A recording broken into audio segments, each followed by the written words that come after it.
Jesus is here. All things are possible.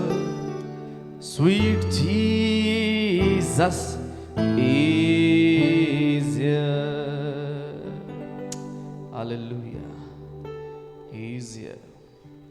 वो यहाँ है. आइए हम निकालें दूसरा पत्रस, अर्थात पत्रस की दूसरी पत्री, और हम पढ़ेंगे उसका दूसरा अध्याय,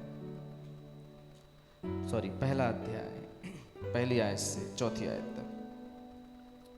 समौन पत्रस की ओर से, जो यीशु मसीह का दास और प्रेरित है, उन लोगों के नाम जिन्होंने हमारे खुदा और उद्धारकर्ता यीशु मसीह की धार्मिकता से हमारा सा बहुमूल्य विश्वास प्राप्त किया है, खुदा के और हमारे प्रभु यीशु की पहचान के द्वारा अनुग्रह और शांति तुम्हें बहुतायत से बढ़ती जाए, क्योंकि उसके खुदाई सामर्थ्य ने सब कुछ जो जीवन और भक्ति से संबंध रखता है हमें उसी की पहचान के द्वारा दिया है, जिसने हमें अपनी ही महिमा और सद्गुण के अनुसार बुलाया है, जिनके द्वारा उसने हमें बहुमूल्य और बहुत ही बड़ी प्रतिज्ञाएं दी हैं, ताकि इनके द्वारा तुम उस सड़ाहट से छूटकर जो संसार में बुरी अभिलाषाओं से होती है खुदाई स्वभाव के सहभागी हो जाओ। बुरी अभिलाषाओं से खुदाई स्वभाव की ओर। आइए अपने सरों को हम प्रार्थना में झुकाएं। प्यारे यीशु मसीह, आपका धन्यवाद इन पढ़े गए सुने गए वचनों के लिए। प्रभु, आपकी आशीष इन पर हो खुदावन, और ये आशीषित वचन हमें आशीषित करें और अधिकाई से हमें न जान सकें। अपना मर्म आज शाम फिर से हम पर प्रकट करें, और खुदाबंद आगे प्रकाशन में हमें ले चलें, क्योंकि रेवलेशन इज प्रोग्रेसिव। ओ खुदाबंद, जबकि प्रकाशन बढ़ता है आगे को, आप हमें भी बढ़ाएं खुदाबंद। उन्हीं संदेशों को, उन्हीं आयतों को हम पढ़ते हैं, लेकिन हम आज के लिए आज का मुकासबा इससे चाहते प्रभु आप हमें प्रदान करें। प्रभु यीशु मसीह के नाम में होकर मांगते हैं और पा लेते हैं। आमीन, हालेलुया। आप लोग बैठ सकते हैं।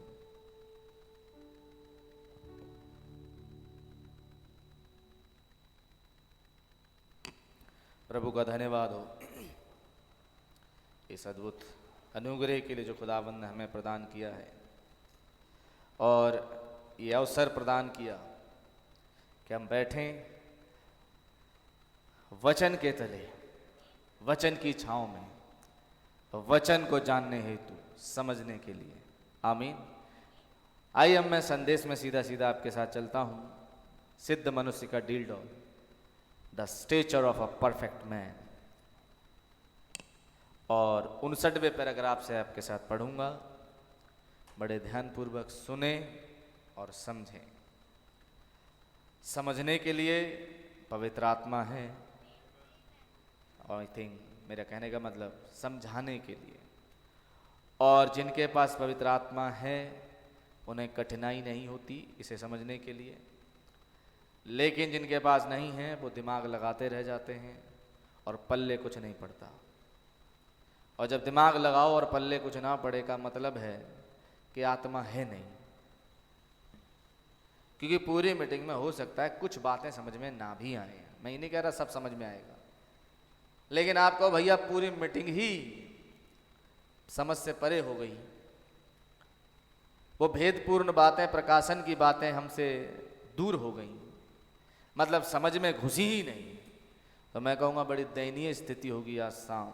मिजरेबल कंडीशन जिसको कह रहा हूँ, नहीं, हम बहुत ही ज़्यादा मिजरेबल कंडीशन में होंगे, बड़े दयनीय स्थिति में, अगर ना समझ पाए। और संदेश है सांसारिक स्वभाव जो अभिलाषाओं से भरा हुआ है, इससे परे दिव्य स्वभाव की ओर, वहां से शुरू करके दिव्य स्वभाव की ओर। From the perversion to the perfection, बिगाड़ से सिद्धता की ओर। 59 पैराग्राफ से पढ़ना है। नाउ दीज पीपल, अब ये लोग, पीटर इज सेइंग, पतरस अब यहां कह रहे हैं, how that we must be partakers of his divine nature, कि हम कैसे उसके दिव्य स्वभाव के सहभागी हों। Now each one of us are trying to grow into the stature of God. हम में से अब प्रत्येक खुदा के डील डॉल में बढ़ने की कोशिश कर रहा है। हम में से हर एक कि खुदा के डील डॉल में हम बढ़ जाएं। नाउ अब after we get through with the 7 seals, जब हम मोहरों में से होकर 7 मोहरों में से होकर जाएंगे, देन तब at that time of the sounding of the 7th seal, और तब उस समय जब 7वीं मोहर फूंकी जाएगी, अर्थात 7वीं मोहर का प्रचार किया जाएगा, और द लूजनिंग या फिर कहें उस 7वीं मोहर को खोला जाएगा। Course we know what a seal is, वाकई हम ये जानते हैं कि एक मोहर क्या है। आमीन। हमें मालूम है एक मोहर क्या है। Is to loose the ministry to loose 7 seals.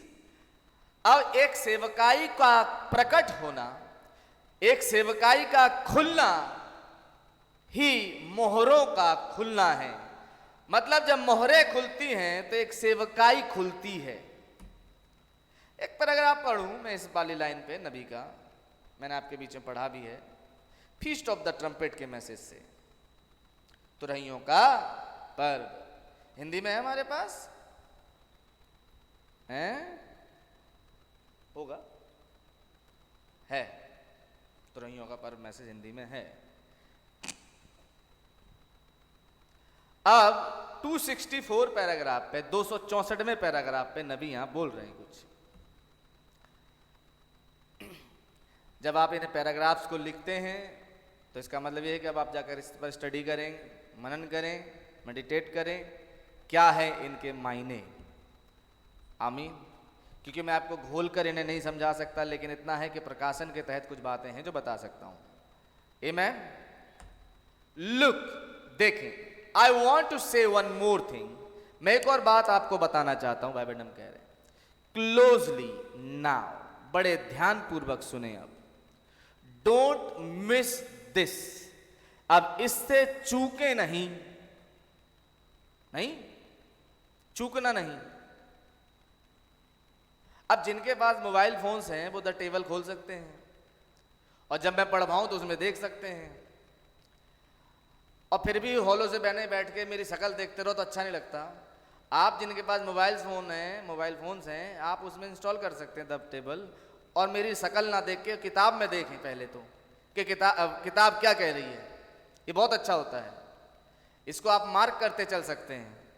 मेरे साथ अगर चलना है भाई, अगर आपको सही में संदेश समझना है तो फिर मेरे हिसाब से मैं ये कहूँगा जो मैं सही समझता हूँ, हो सकता है इससे बेहतर कुछ हो, लेकिन मैं जो चीज़ समझता हूँ कि जो मैं यहाँ पढ़ूँ तो जो पढ़ने लायक हैं वो अपने मोबाइल फोन्स पे द टेबल इंस्टॉल करके रख के देख सकते हैं कि मैं क्या पढ़वा रहा हूँ। क्योंकि हर मैसेज आपके पास हो जरूरी नहीं है, लेकिन जो मैं पढ़वा रहा हूँ एटलीस्ट आप अपनी किताब में देख सकते हैं कि हाँ यहाँ पर ये बोला जा रहा है। Is that much clear? आइए थोड़ा आगे बढ़े। डोंट मिस दिस, अब इससे चूकिएगा नहीं। हाउ स्ट्राइकिंग, कितना ये आघात पहुंचाने वाली बात है जो नबी अब कह रहे हैं। फ्रॉम द 7th एंजल्स, ए 7वें दूत की तरफ से, messenger of the 7th seal, और ये 7वां दूत 7वीं मोहर का संदेश वाहक है। तो नबी कह रहे हैं जब मोहर खुलती है तो एक मिनिस्ट्री, एक सेवकाई खुलती है। तो जब 7वीं मोहर खुली तो पृथ्वी पर फिर एक सेवकाई खुली। क्या आप समझ रहे हैं? जब स्वर्ग में 7वीं मोहर खुली तो पृथ्वी पर एक सेवकाई है जो खुलती है। इस लाइन को अगर आप समझें कि मोहरों का खुलना एक सेवकाई को लाता है।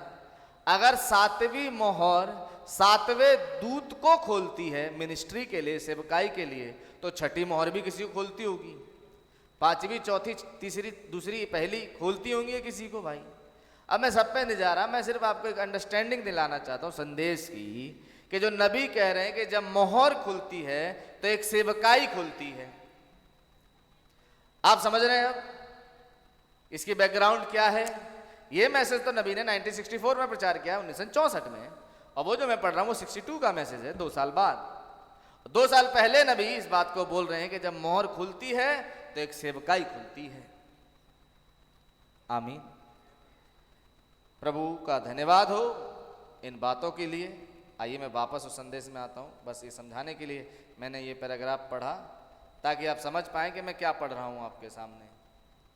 क्या मोहर खोलने का मतलब मिनिस्ट्री का खोला जाना है, एक सेवकाई का खोला जाना है? अभी मैं बहुत ज़्यादा डिटेल में नहीं गया उसके, क्योंकि आज मैं डिटेल में किसी और चीज़ की जाऊँगा, इसमें नहीं रुकूंगा, थोड़ा आगे बढ़ूंगा आपके साथ, क्योंकि एक जगह रुकूंगा थोड़ी देर, थोड़ा समय लूंगा एक जगह पे, लेकिन मैं थोड़ा सा आपके साथ यहां से थोड़ा आगे बढ़ूं। कह रहे हैं भाई ब्रैनम, कोर्स वाकई we know what a seal is, वाकई हम ये जानते हैं कि एक मोहर क्या है। Is to loose the ministry, मोहर का खुलना एक सेवकाई का खुलना है। अब आप समझ गए? तो जब 7वीं मोहर खुलती है तो एक सेवकाई खुलती है, और उस सेवकाई के तहत जब खाली सेवकाई नहीं खुल रही, लेकिन एक सेवक है जो पृथ्वी पर प्रकट होता है, और वो 7वां दूत है। 7वीं मोहर के साथ उसका कनेक्शन है। तो जब 7वीं मोहर पढ़ो आध घड़ी का सन्नाटा, का मतलब यह है कि स्वर्ग में सन्नाटा इसलिए था क्योंकि सेवकाई स्वर्ग में नहीं थी, सेवकाई पृथ्वी पे थी। क्योंकि 7वीं मोहर का संदेश वाहक 7वीं मोहर के तहत नीचे पृथ्वी पर आया ताकि उसको प्रचार करे। आमीन। आइए थोड़ा सा आगे बढ़ते हैं। And we will see that right on the chart. हम तो उसे चार्ट में देखेंगे, नबी कह रहे हैं जब हम चार्ट बनाएंगे। फिलहाल हम आगे चलते हैं। इज लूजिंग अ मैसेज, कोई भी मैसेज बिना मैसेंजर के नहीं आ सकता, कोई भी संदेश बिना संदेश वाहक के आ नहीं सकता।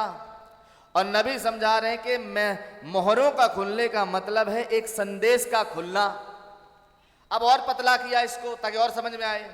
और अगर मोहरों का खुलना संदेश का खुलना है तो फिर कोई होना चाहिए उस संदेश को प्रचार करने के लिए। बात समझ आ रही? इसीलिए ये एक दूसरे से जुड़े हुए हैं, मोहरें, संदेश और संदेशवाहक। आप समझ गए? मोहरें, संदेश, संदेशवाहक, ये एक दूसरे से जुड़े हुए हैं। बिना एक के आप दूसरे को प्राप्त नहीं कर सकते। इसलिए नबी ने कहा अगर आप मिनिस्टर को कबूल नहीं करते हैं तो आपको उसकी मिनिस्ट्री से कोई लाभ नहीं होता। अब आप समझ रहे हैं? क्योंकि सेवक को कबूल किया तो संदेश कबूल किया, संदेश कबूल किया तो मोहर कबूल करी। अब मैं मोहर यहां दिखा रहा हूं। जो मेरे भेजे को ग्रहण करता है वो मुझे ग्रहण करता है, और जो मुझे ग्रहण करता है वो मेरे भेजने वाले को ग्रहण करता है। एक चेन है, अगर आप समझ पाए। आमीन। देखिए इन बातों को हम समझते हैं, बड़ी सिंपल बातें हैं, समझते चलें। अब ये पतला दूध नहीं है जो सुबह प्रचार हुआ, सबकी समझ में आया। अब इसे समझने के लिए थोड़ा, क्योंकि मैं अभी और थोड़ा आगे बढ़ूंगा चीजों को समझते हुए और समझाते हुए। समथिंग दैट सील्ड अप, कुछ ऐसा जो मोहर बंदित है। मोहर का खुलना कुछ प्रकट करता है भाई। Last Sunday night I preached on the key. कह रहे हैं पिछले इतवार की रात मैंने एक संदेश प्रचारा था चाबी पर, नहीं? And the key is faith, और वो चाबी विश्वास है।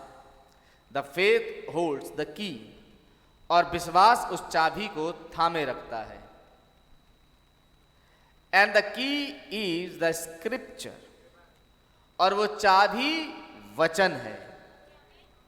आमीन। अब मोहरों से उठ के नबी कहां पहुंच गए? चाबी पे। नहीं, चाबी क्या है? वचन। और विश्वास क्या है? एक चाबी है। And Christ is the door, और मसीह दरवाजा है। आमीन। अगर मसीह दरवाजा है तो उसे खोलने के लिए, उसे अनलॉक करने के लिए एक चाबी चाहिए जिसे विश्वास कहते हैं। और मैंने स्वर्ग में एक खुला हुआ द्वार देखा। हर किसी को नहीं दिखता खुला हुआ, ये द्वार हर किसी को दिखता है खुला हुआ, इसीलिए कह रहा हूं मैं। अब इस द्वार को खुला हुआ देखने के लिए आपके पास विश्वास होना चाहिए। आमीन। प्रभु यीशु मसीह ने कहा द्वार मैं हूं। तो अगर प्रभु यीशु मसीह द्वार है तो उसकी चाबी भी तो हो। सही बात है कि नहीं है? साफ साफ कह चुके द्वार मैं हूं। तो प्रभु यीशु मसीह का दरवाजा आप है तो दरवाजे को खोलने के लिए चाबी कौन सी है? फेथ, विश्वास। मतलब प्रभु यीशु मसीह काम करना शुरू कर देते हैं जब आप विश्वास करते हैं। बात यहां है। So faith takes the little hands of the scripture. अब विश्वास में कब्जे होते हैं जिन पे दरवाजा टिकता है। सुन लीजिए, विश्वास के कुछ कब्जे हैं वचन के। एक्चुअली विश्वास उन कब्जों को लेता है जो वचन के हैं। बात समझे? एंड अनलॉक्स द ग्लोरीज, और महिमाओं को प्रकट करता है। एंड गुड ऑफ गॉड, और खुदा की भलाई को प्रकट करता है। बिना विश्वास खुदा को प्रसन्न करना अनहोना है, ये हमने पढ़ा है। आउट टू हिज पीपल, खुदाबंद अपने लोगों के लिए भले हैं। आमीन। सी, देखा? So it's faith holds the key. तो अब देखें, विश्वास उस चाबी को थामे रखता है जो मसीह को प्रकट करती है लोगों के लिए।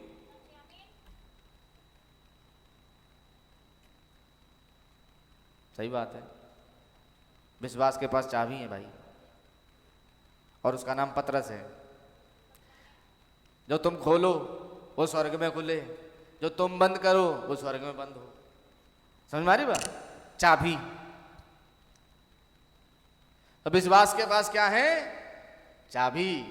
तो दिमाग में आता है पतरस के पास है चाबी, क्योंकि विश्वास तो पतरस को ही बताया, और इसीलिए प्रभु यीशु मसीह ने पतरस को ही चाबियां दी। क्यों दी? क्योंकि पतरस का मतलब विश्वास नबी ले रहे हैं उससे। आमीन। आप सुन चुके हो मैसेज, तो समझने में दिक्कत नहीं होगी।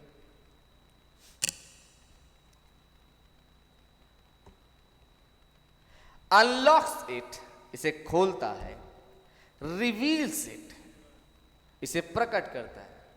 केवल खोलना नहीं, प्रकट करना। जैसे आप बाइबल तो खोल लेते हो लेकिन समझ में कुछ नहीं आता। समझ में आ रही बात? तो बाइबल खोलना और बाइबल को समझना, ये आप पे प्रकट हो, ये दोनों अलग अलग चीजें हैं। आपके हाथों में ताकत है, पलट लेते हो पन्ने भाई? नहीं।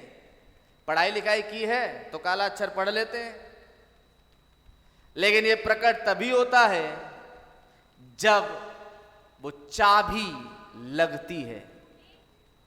अब थोड़ा और इसको हल्का करूं समझने के लिए। विश्वास उस चाबी को लगाता है। आमीन। अब थोड़ा और पतला करूं। विश्वास एक प्रकाशन है, नबी ने बोला फेथ इज अ रेवलेशन। विश्वास एक प्रकाशन है। अब आपको समझ में आएगा जब कैसरिया फिलिप्पी में, शायद गलती ना करूं तो कैसरिया फिलिप्पी था, कौन सी जगह थी वो, जहां प्रभु यीशु मसीह आए और अपने चेलों से आके पूछ रहे हैं मनुष्य के पुत्र को लोग क्या कहते हैं। क्यों बाकी नहीं समझे? अब समझ में आएगा। क्योंकि पतरस को ही ये बोलना था, क्योंकि विश्वास तो पतरस था, और विश्वास क्या है? प्रकाशन। तो प्रकाशन आएगा किसके पास? जो प्रकाशन है। अब आप समझे? मत्ती 16 क्यों पतरस जवाब दे पाए? क्योंकि पतरस विश्वास में है, विश्वास है, और विश्वास एक प्रकाशन है। पतरस का मतलब पत्थर भी होता है, कहीं मैं पढ़ रहा था, और पत्थर का मतलब प्रकाशन भी होता है, जो कि आपने बाइबल में पढ़ा। नहीं, श्वेत पत्थर क्या है? प्रकाशन। तो आप इस चीज को बड़े मोटे तौर पे हम समझ सकते हैं कि कैसे चीजें एक दूसरे से जुड़ी हुई हैं, अलग नहीं है। जब मैं पतरस बोलूं तो क्या क्या बोल रहा हूं, जब मैं विश्वास बोलूं तो क्या क्या बोल रहा हूं, जब मैं श्वेत पत्थर बोलूं तो मैं क्या क्या बोल रहा हूं, ये आप समझ पाएंगे एक शब्द के पीछे। लेकिन पता है क्या, आप वो मतलब समझेंगे अगर आत्मा आपको समझाए कि जो मतलब वो यहां से बोल रहा है। आमीन। सो टुडे, तो आज we are going to try to take that same key. इस मैसेज को प्रचार करने से पहले नबी ने 1-2 दिन पहले प्रचार किया है, दरवाजे पे मैसेज का प्रचार किया है, मसीह दरवाजा, ऐसे एक मैसेज है। और उसमें माही मंडम ने इस चाबी को रखा था, उसी को कह रहे हैं कि मैंने जो प्रचार किया था चाबी पर, पिछले दिन मैं उसी चाबी को ले रहा हूं। पिछले संडे जो प्रचार किया, कह रहे उसी चाबी पे आइए, मैं थोड़ा सा आप चाबी को लगाता हूं, चाबी को लगाता हूं, आइए चाबी लगाएं। नहीं भाई, चीजें कुछ कह रही हैं। इस बार बर्थडे प्रेजेंट तो मुझे बहुत सारे मिले, बहुत सारे गिफ्ट मिले, लेकिन उसमें एक गिफ्ट बड़ा जिसने मेरा ध्यान खींचा, और वो थी एक डायरी। अब उस डायरी पे एक चाबी बनी हुई है, और चाबी पर वहां लिखा है कि अपनी चिंताओं को छोड़ो और चाबी लगाओ और आगे बढ़ो, ऐसे करके कुछ लिखा है वहां पे। तो मैं समहाउ नहीं समझ पाया क्या है, लेकिन हाँ समझा भी, ये नहीं कहूंगा कि बिल्कुल नहीं समझा, लेकिन जो उस पर लिखा था रियली वो बहुत कुछ था, उसके मायने।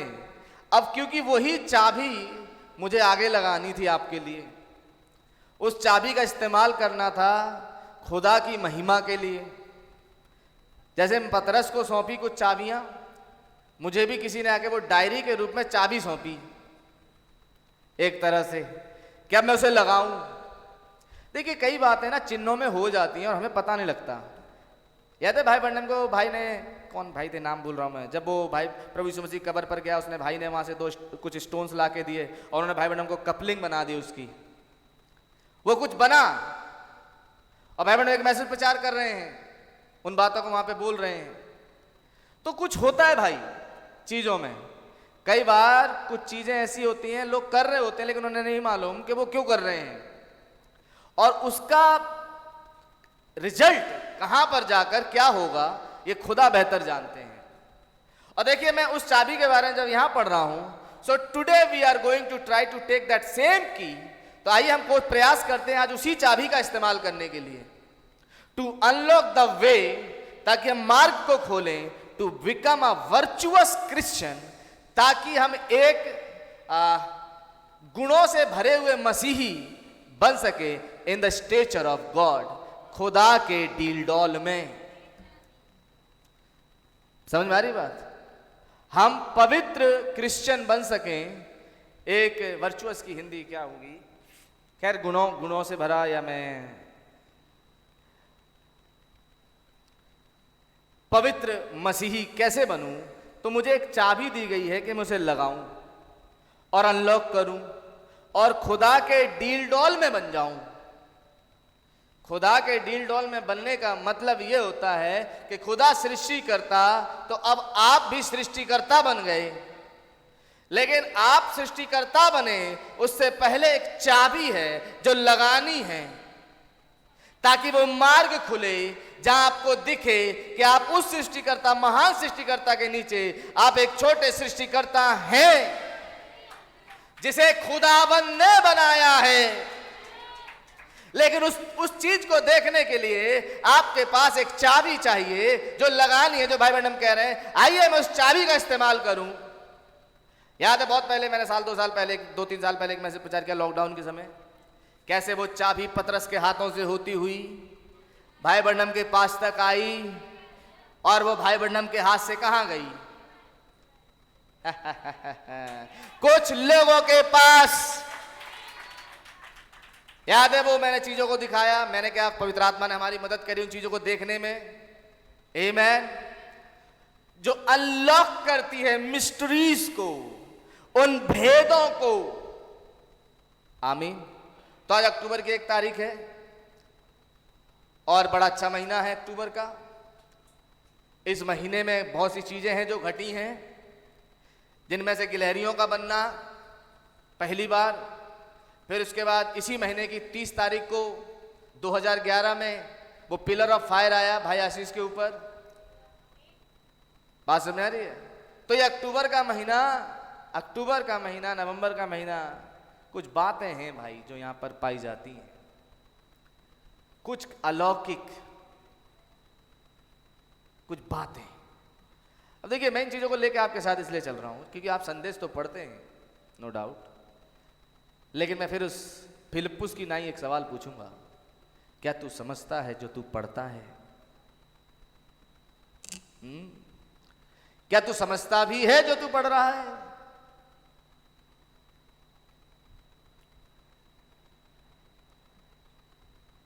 ताकि आइए हम उस चाबी को लगाएं, ताकि हम एक मार्ग खोल सकें एक सच्चे मसीही बनने के लिए, ताकि हम खुदा के डील डॉल में हो जाएं। इस चाबी का इस्तेमाल करना होता है भाई। That and be a living tabernacle for the living God to dwell in। और हम जीवित तंबू भवन बन जाएं उस जीवित खुदा के लिए, ताकि वो आए और इसमें रहें। जब वो आए और इसमें रहें का मतलब है कि अब हम उस डील डॉल में बढ़ रहे हैं। बात सुना रही है? रिमेंबर, याद रहे, God reveals himself in 3 ways। खुदाबंद अपने आप को 3 तरीकों से प्रकट करते हैं। कितने तरीकों से? 3 तरीकों से। मार्क करने वाली बात है, नहीं, नबी समझा रहे हैं। खुदा अपने आप को 3 तरीकों से प्रकट करते हैं। क्या है वो तरीके? फर्स्ट टाइम, पहली दफा, he revealed himself in a pillar of fire. पहली दफा जब उन्होंने अपने आप को प्रकट किया तो वो आग का सतून था, आग का खंबा था, जिसमें अपने आप को प्रकट उन्होंने किया। और that was called the fatherhood. और वो जो आग के सतून में वो प्रकट हुए, इसे समझाया गया पितृत्व। ऐसा समझ रहे हैं? पिता, सिंपल एक शब्द बोलूं,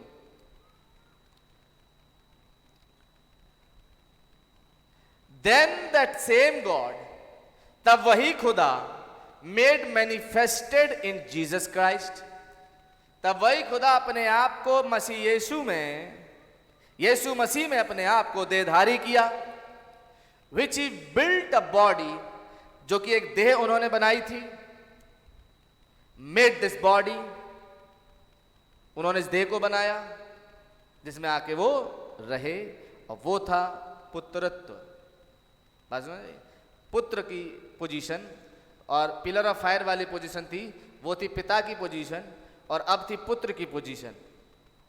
थर्डली, तीसरी, through the death of that body, तीसरा, जब वो देह क्रूस पर टांगी गई, मारी गई, ही सैंक्टिफाइड अ चर्च, तो उन्होंने एक कलीसिया का पवित्रीकरण किया। Of course that is bride, आमेन, जिसको कि दुल्हन कह रहे हैं। ही कैन ड्वेल इन, उसे अपने लहू से इसीलिए पवित्र किया ताकि स्वयं खुदा उस दुल्हन में, उस कलीसिया में रह सके। आमीन। इट वॉज गॉड अबव अस, ये खुदा हमारे ऊपर, गॉड विद अस, खुदा हमारे साथ, गॉड इन अस, खुदा हमारे अंदर। द सेम गॉड, पुराने नियम का यहोवा, नए नियम का यीशु, और नए नियम का यीशु पवित्र आत्मा जो आज दुल्हन के अंदर। आप समझ रहे हैं? That's the reason it was called Father, Son, Holy Spirit। और यही वजह है कि इसे पिता, पुत्र और पवित्र आत्मा बुलाया गया, बताया गया। Not three gods. अब ये तीन खुदा नहीं है। पिता अलग, पुत्र अलग, पवित्र आत्मा अलग। कई प्रचार करते हैं भैया पिता अलग है, पुत्र अलग है, पवित्र आत्मा अलग है।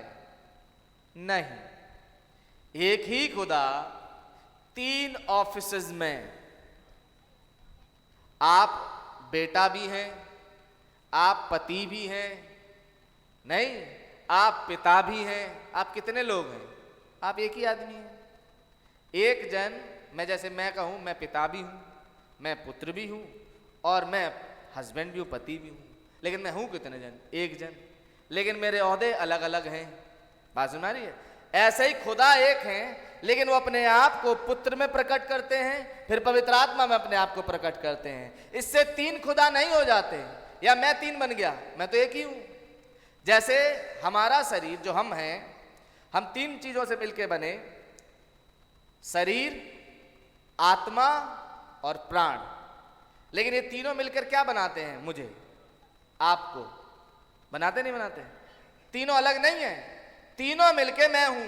वैसे ही तीनों मिलके आप हैं, वैसे ही पिता, पुत्र, पवित्र आत्मा तीनों मिलके एक खुदा है। वो तीन खुदा नहीं। बपतिस्मे में लोग पिता, पुत्र, पवित्र आत्मा के नाम से बपतिस्मा दे रहे हैं, एक छोटी सी बात। लेकिन जब पतरस पर पवित्र आत्मा उतरा तो उसी पवित्र आत्मा ने कहा प्रभु यीशु मसीह के नाम से बपतिस्मा दो। क्यों? क्योंकि प्रभु यीशु मसीह ही पिता भी थे, पुत्र भी थे और पवित्र आत्मा भी थे। अभी समय नहीं कि मैं क्लियर करूं, मेरे पास आयतें हैं जहां से मैं क्लियर कर सकता हूं कि प्रभु यीशु मसीह पिता थे या नहीं। ध्यान समझिएगा, क्योंकि मेरे पास वचन की आयतें हैं जिन्हें मैं आपके सामने रख सकता हूं, जहां से साबित करूं। नॉट थ्री गॉड्स, तीन खुदा नहीं, three offices of one god, एक खुदा के तीन कार्यालय। They would have only thought of that at the Nicea council.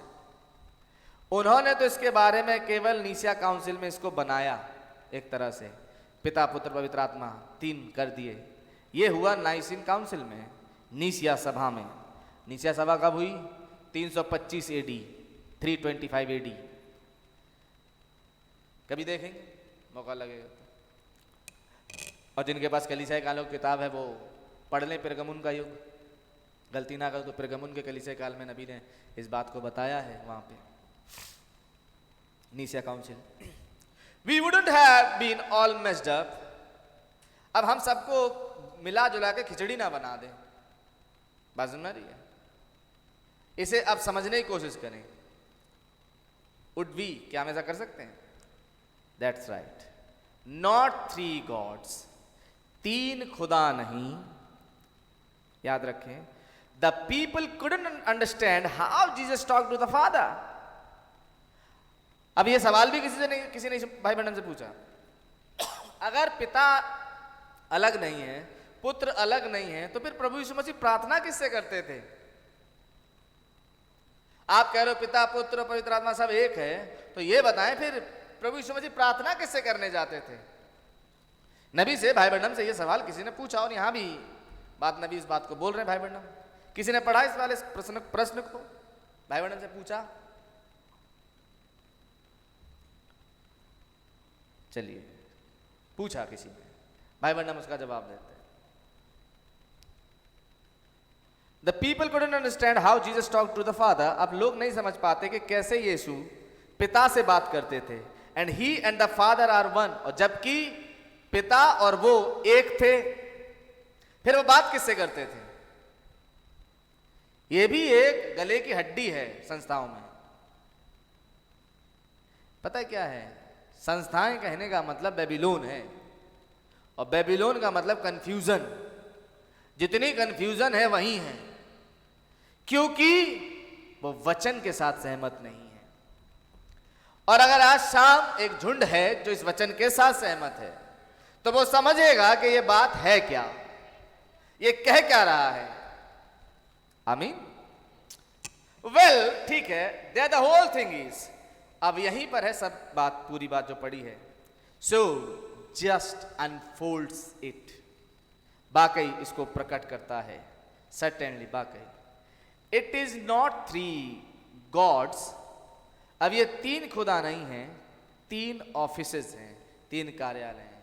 अब इस सवाल का जवाब क्या बनता है कि फिर यीशु मसीह प्रार्थना किससे करते थे? सवाल नहीं है, इसका जवाब सुनो, ताकि कभी इस सवाल पे अटको नहीं, कोई पूछे तो। भाई मैडम ने जवाब दिया था इसका, कहा ये बताएं पवित्र आत्मा किसके पास है? तो हाथ उठे थे, हाँ मेरे पास है।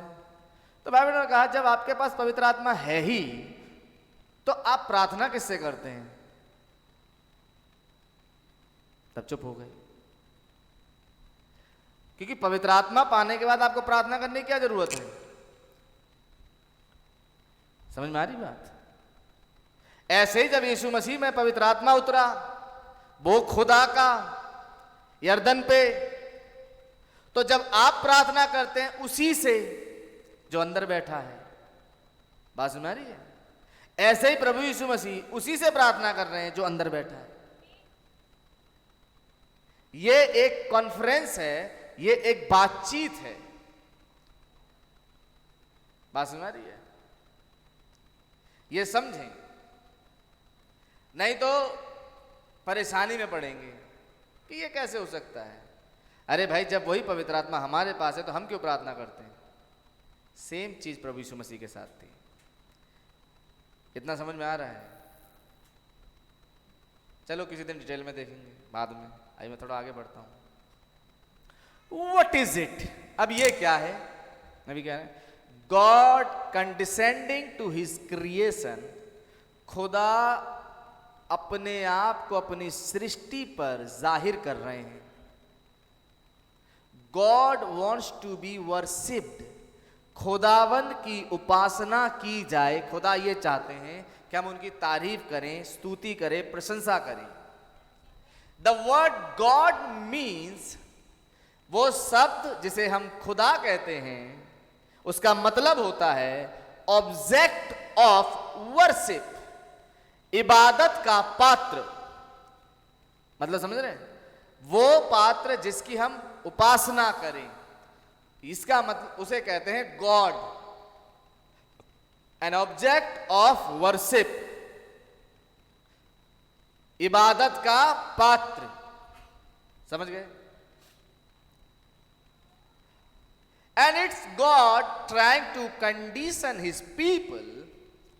और ये खुदा हैं जो अपने लोगों को उस दशा में लेकर आ रहे हैं। ध्यान समझें, ये खुदा हैं जो अपने लोगों को उस दशा में लेकर आ रहे हैं, so he can get from them what he created them for. ताकि खुदा हमसे वो प्राप्त कर सकें जिस लिए खुदा ने हमें बनाया। आप समझ रहे हैं? ताकि खुदा हमसे वो प्राप्त कर सके जिस मकसद से खुदा ने हमें बनाया। और वो मकसद क्या था? कि हम उनकी इबादत करें। उन्होंने हमें प्रचार करने के लिए नहीं बनाया था, याद रखिएगा। उन्होंने हमें सिर्फ एक काम के लिए बनाया था, और वो है उनकी इबादत। नबी ने बताया गीत गाना भी उसकी वर्शिप है, गवाही देना भी उसकी वर्शिप है, और वचन का प्रचार करना भी उनकी वर्शिप है। ये नबी ने समझाया, ये हकीकत है। तो मैं जब वचन का प्रचार, जब गीत गाए तब भी हमने खुदा की वर्शिप करी, गवाही देते हैं हम तब भी खुदा की वर्शिप करते हैं, और जब वचन का प्रचार होता है तब भी हम खुदा की इबादत करते हैं। आमीन। समझ रहे हैं? इतना समझ रहे हैं? बड़े धीरे धीरे चल रहा हूं ताकि समझ में आए। नहीं, क्योंकि समझना बहुत जरूरी है। ओके, आइए आगे चलते हैं। He never made you to be something else besides a son and a daughter of God. खुदा ने कभी भी आपको अपने बेटे बेटी के अलावा और कुछ नहीं बनाया था कि हम खुदा के बेटे और बेटी कहलाएं। समझ में आ रही बात? नबी ने एक जगह कहा खुदा परदादा नहीं है, खुदा दादा नहीं है। पढ़ा आपने संदेश में? जिन्होंने पढ़ा उन्हें मालूम है। खुदा दादा नहीं है, परदादा नहीं है, खुदा पिता है। आमीन।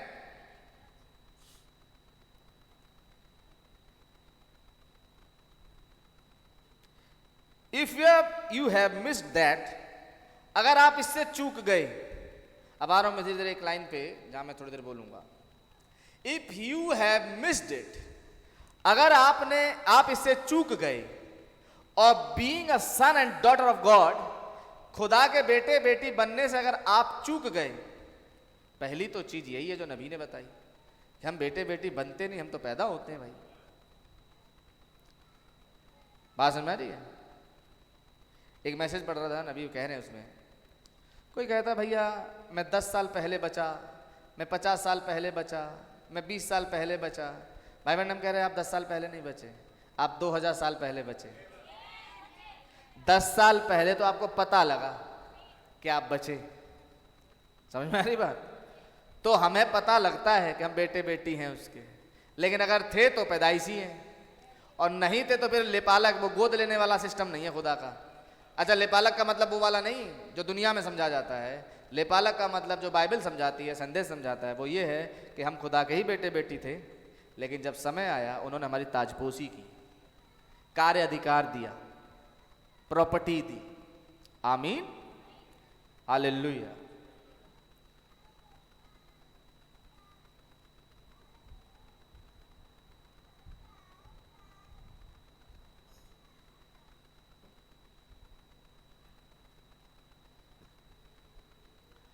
अब सुनिए, if you have miss that, अगर आपने ये मिस कर दिया, आप ध्यानपूर्वक सुनिएगा क्योंकि थोड़ी देर मैं इसी बात पर रुकूंगा।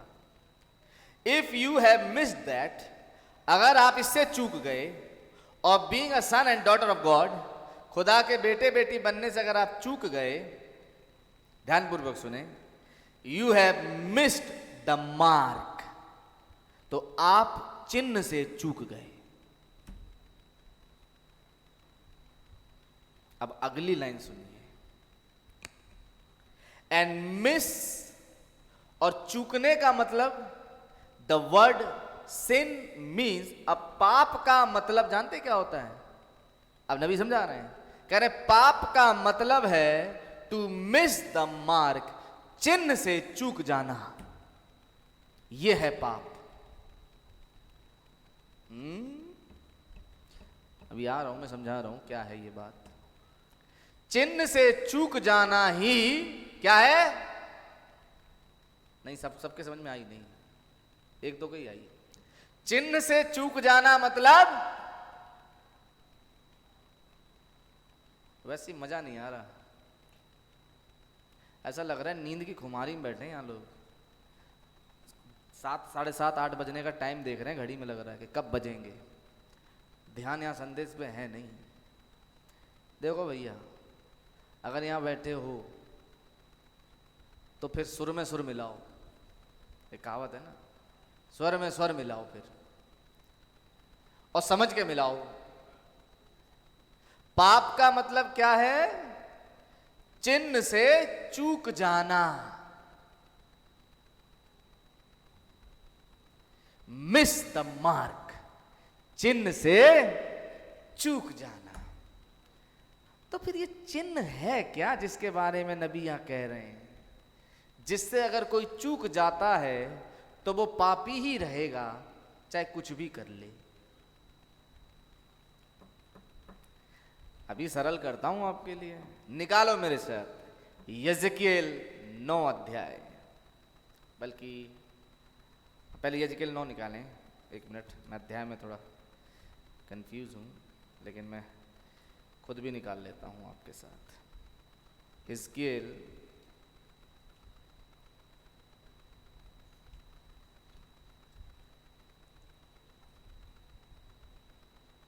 9 अध्याय पहली आयत से पढ़ो। फिर उसने मेरे कानों में ऊंचे शब्द से पुकार कर कहा, नगर के अधिकारियों को अपने अपने हाथ में नाश करने का हथियार लिए हुए निकट लाओ। निकट लाओ, घात का हथियार ले आओ, और 6 लोग आए, ठीक है। इस पर 6 पुरुष उत्तर की ओर ऊपरी फाटक के मार्ग से अपने अपने हाथ में घात करने का हथियार लिए हुए आए। हथियार लिए हुए आए। 6 आए। फिर और उनके बीच सन का वस्त्र पहने कमर में लिखने की दवात बांधे हुए एक और पुरुष था, और एक और पुरुष कमर में दवात बांधे हुए आया। अब समझिएगा, अगली कहानी थोड़ी थोड़ी समझ में आ रही होगी अब, जब आयत पढ़वा रहा हूं तो, है ना। अब अगली कहानी समझ में आ रही होगी धीरे धीरे। पढ़ो थोड़ा सा आगे। और वे सब भवन के भीतर जाकर पीतल की वेदी के पास खड़े हुए। कहां खड़े हो गए? पीतल की वेदी। क्या है पीतल की वेदी? न्याय। सोने की वेदी, पीतल की वेदी, याद है? मालूम? पीतल की वेदी वो जहां यहूदी, उन यहूदियों के प्राण हैं जो अभी भी न्याय के लिए मांग कर रहे हैं। लेकिन एक स्वर्ग में सोने की वेदी है जहां दुल्हन के प्राण हैं जो पलटे के लिए नहीं कह रहे, है नहीं? तो ये समझ में आना चाहिए, सोने की वेदी और पीतल की वेदी। पीतल की वेदी वो है जहां पर यहूदियों के प्राण अभी भी हैं जो कह रहे हैं हमारा पलटा कब तक नहीं लोगे। लेकिन दुल्हन के प्राण सोने की वेदी पर हैं, इसीलिए वो पलटा वल्टा की बात नहीं करते। नहीं, अब ये सोने की वेदी और पीतल की वेदी समझें क्या है ये। चलिए आगे सुनते हैं। तब इज़राइल के खुदा का तेज करूबों पर से, जिनके ऊपर वो रहा करता था, भवन की देवड़ी पर उठ आया था। और उसने उस सन के वस्त्र पहने हुए पुरुष को जो कमर में दवात बांधे हुए था पुकारा। और यहोवा ने उससे कहा, इस यरूशलेम नगर के भीतर इधर उधर जाकर जितने मनुष्य उन सब घृणित कामों के कारण जोश में किए जाते हैं, सांसें भरते और दुख के मारे चिल्लाते हैं, उनके माथों पर चिन्ह लगा दे। देख लिया? तो चिन्ह मिस करने का मतलब, चिन्ह से चूकने का मतलब, ये 7वें दूत के चिन्ह से चूक जाने का मतलब पाप है।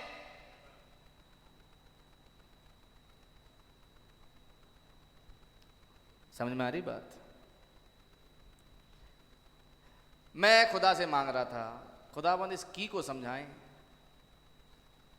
मैं बैठा ऑफिस में पीछे वेस्टिंग, मैंने कहा खुदाबंद इस चाबी को समझाएं, क्या आप चाहते हैं? क्योंकि मैं बड़ा फोकस कर रहा था चाबी पर कि मैं उस चाबी को लूं और चाबी को समझाऊं, और मैं खुदा से मांग रहा था।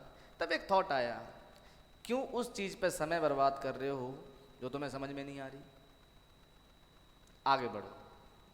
और फिर मैं आगे बढ़ा, और इस लाइन पे आके मुझे पवित्र आत्मा ने रोक दिया। बोलते इसे देखो, ये क्या है। मैं लीडिंग बता रहा हूं, जब होली गोस्ट सब लीड करता है पवित्र आत्मा का, इस लाइन पे देखो क्या है। वो चाबी बाद में समझाना और समझना और समझाना। पहले ये समझो कि पाप है क्या चीज। आज की भाषा में जिसके पास 7वें दूत का मैसेज नहीं, वो पाप में है।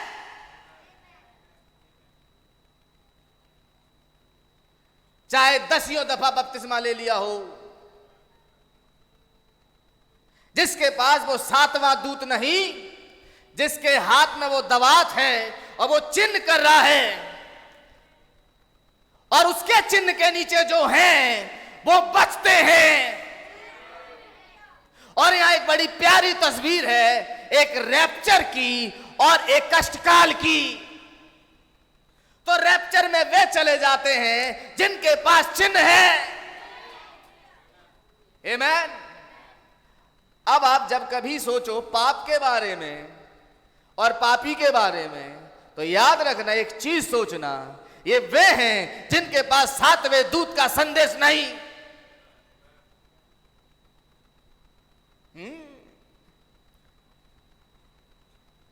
पीछे वहां मैं कलकत्ता में गया, एक जगह मीटिंग ली। मीटिंग के बाद घर के जो गार्जियन हैं उनकी बातचीत मुझे समझ में सुनने मिली। कह रहे हमारे पास्टर भी तो ऐसे ही प्रचार करते हैं। मैंने कहा हद है भाई, इनने बिरयानी खिचड़ी सब लपेट दी एक साथ। और मैंने मैसेज क्या रखा भाई, सर्पवंश। अब मैं दंग रह गया भाई। अब वो प्रेस्बिटेरियन वाले हैं, मिजोरम वाले। मैं को कौन सा मिजोरम वाला प्रेस्बिटेरियन वाला सर्पवंश प्रचार कर रहा है भाई, और इनने लेके सब कुछ मिला दिया है भाई, कुछ तो फर्क है। अब मैं उनसे अगर मान के चलो, अब मैं कभी अगली बार मिलूंगा, मैंने सोचा है कुछ बातें खुदा के रखूंगा वचन से इसी बात पे कि भैया बिरयानी बिरयानी होती है, खिचड़ी खिचड़ी होती है, ये एक नहीं होती। समझ में आ रही बात? इनके रंगों में भी बड़ा फर्क होता है। जो चूक गया इस 7वें दूत के चिन्ह से, वो भाई साहब कष्टकाल में चला गया। इतना ज्यादा इंपॉर्टेंट है 7वें दूत का मैसेज।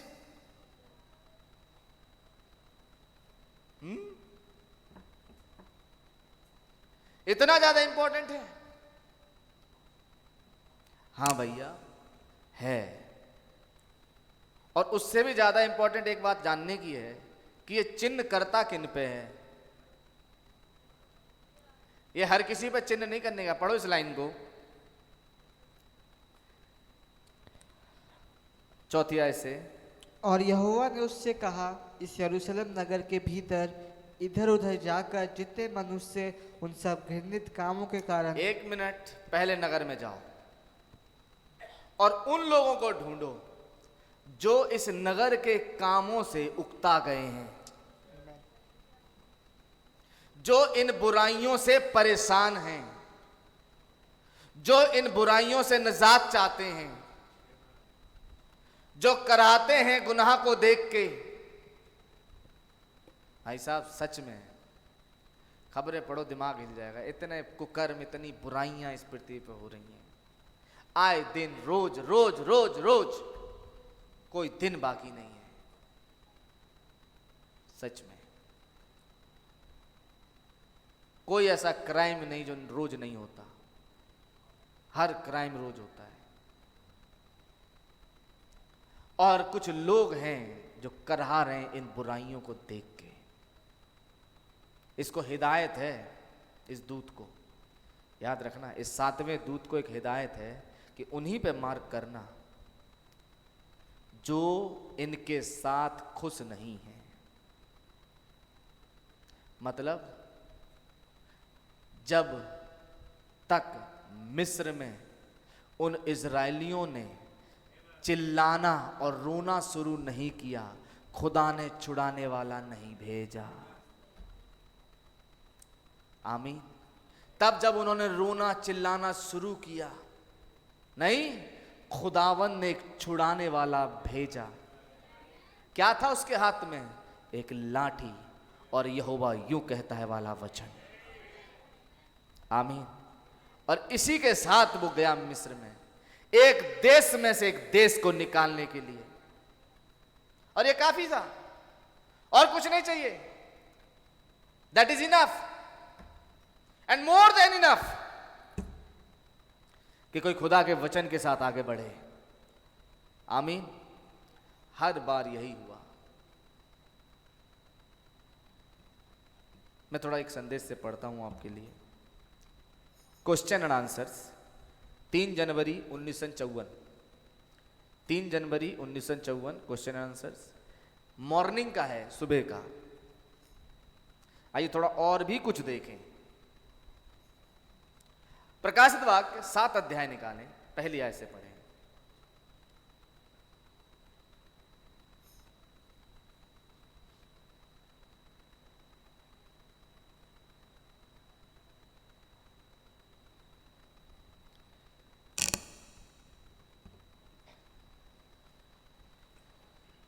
इसके बाद मैंने पृथ्वी के चारों कोनों पर 4 स्वर्गदूत खड़े देखे। 4 कोने में 4 स्वर्गदूत खड़े हैं। वहां 6 हैं और एक बीच में आता है, नहीं, यहां 4 हैं,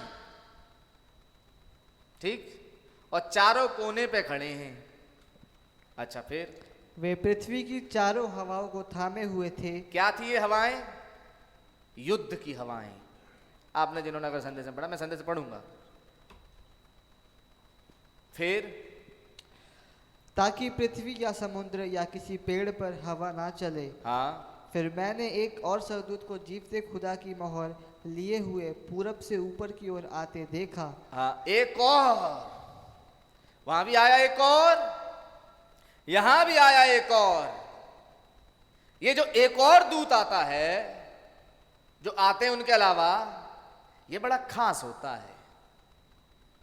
आपने प्रकाश वाक्य पढ़ा 10 अध्याय। फिर मैंने एक और बलि दूत को, ये जब जब एक और आया इसने खलबली डाल दी। ये कुछ लेकर आता है, ये जो एक और आता है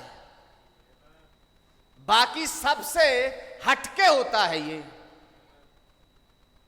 ये हमेशा याद रखें, जब जब बाइबल होते एक और, उसकी पहचान फिर बड़ी अलग होती है।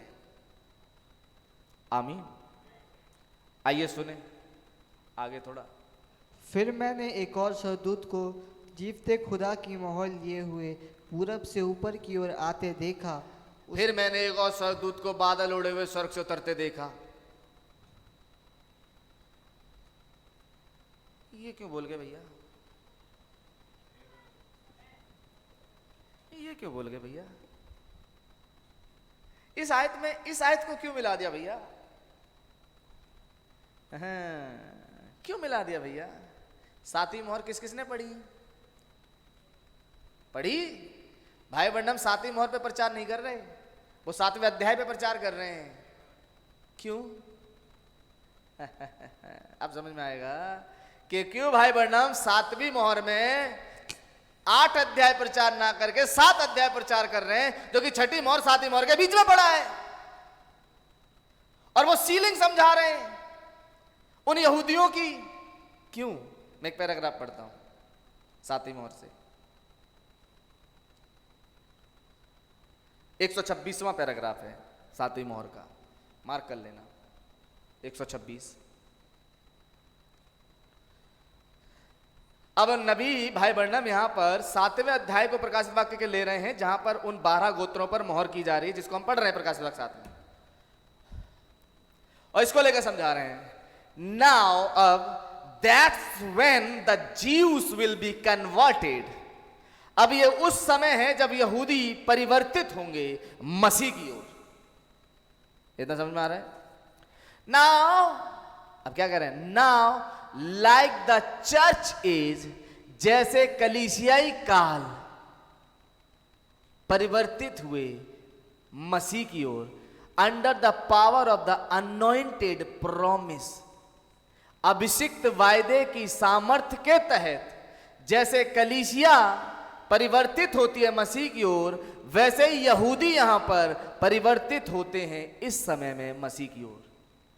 मतलब क्या कह रहे हैं? कहने का 7 अध्याय प्रकाशित वाक्य का ठीक पैरेलल है मसीह की दुल्हन के बराबर। मतलब जो 7वीं मोहर के तहत दुल्हन के साथ होता है, वही 7वीं तुरही के तहत उन यहूदियों के साथ होता है। पढ़ा हमने तुरहियों के पर्व के मैसेज में? इतना समझ में आ रहा है? देखो भैया, ये है संदेश। इसे समझने के लिए संदेश की भाषा समझनी बहुत जरूरी है, नहीं तो ये पल्ले पड़ेगा नहीं। यहां गूंगे से बैठे रहोगे और फिर गूंगे से चले जाओगे, अब मैं नहीं चाहता कि ऐसा हो।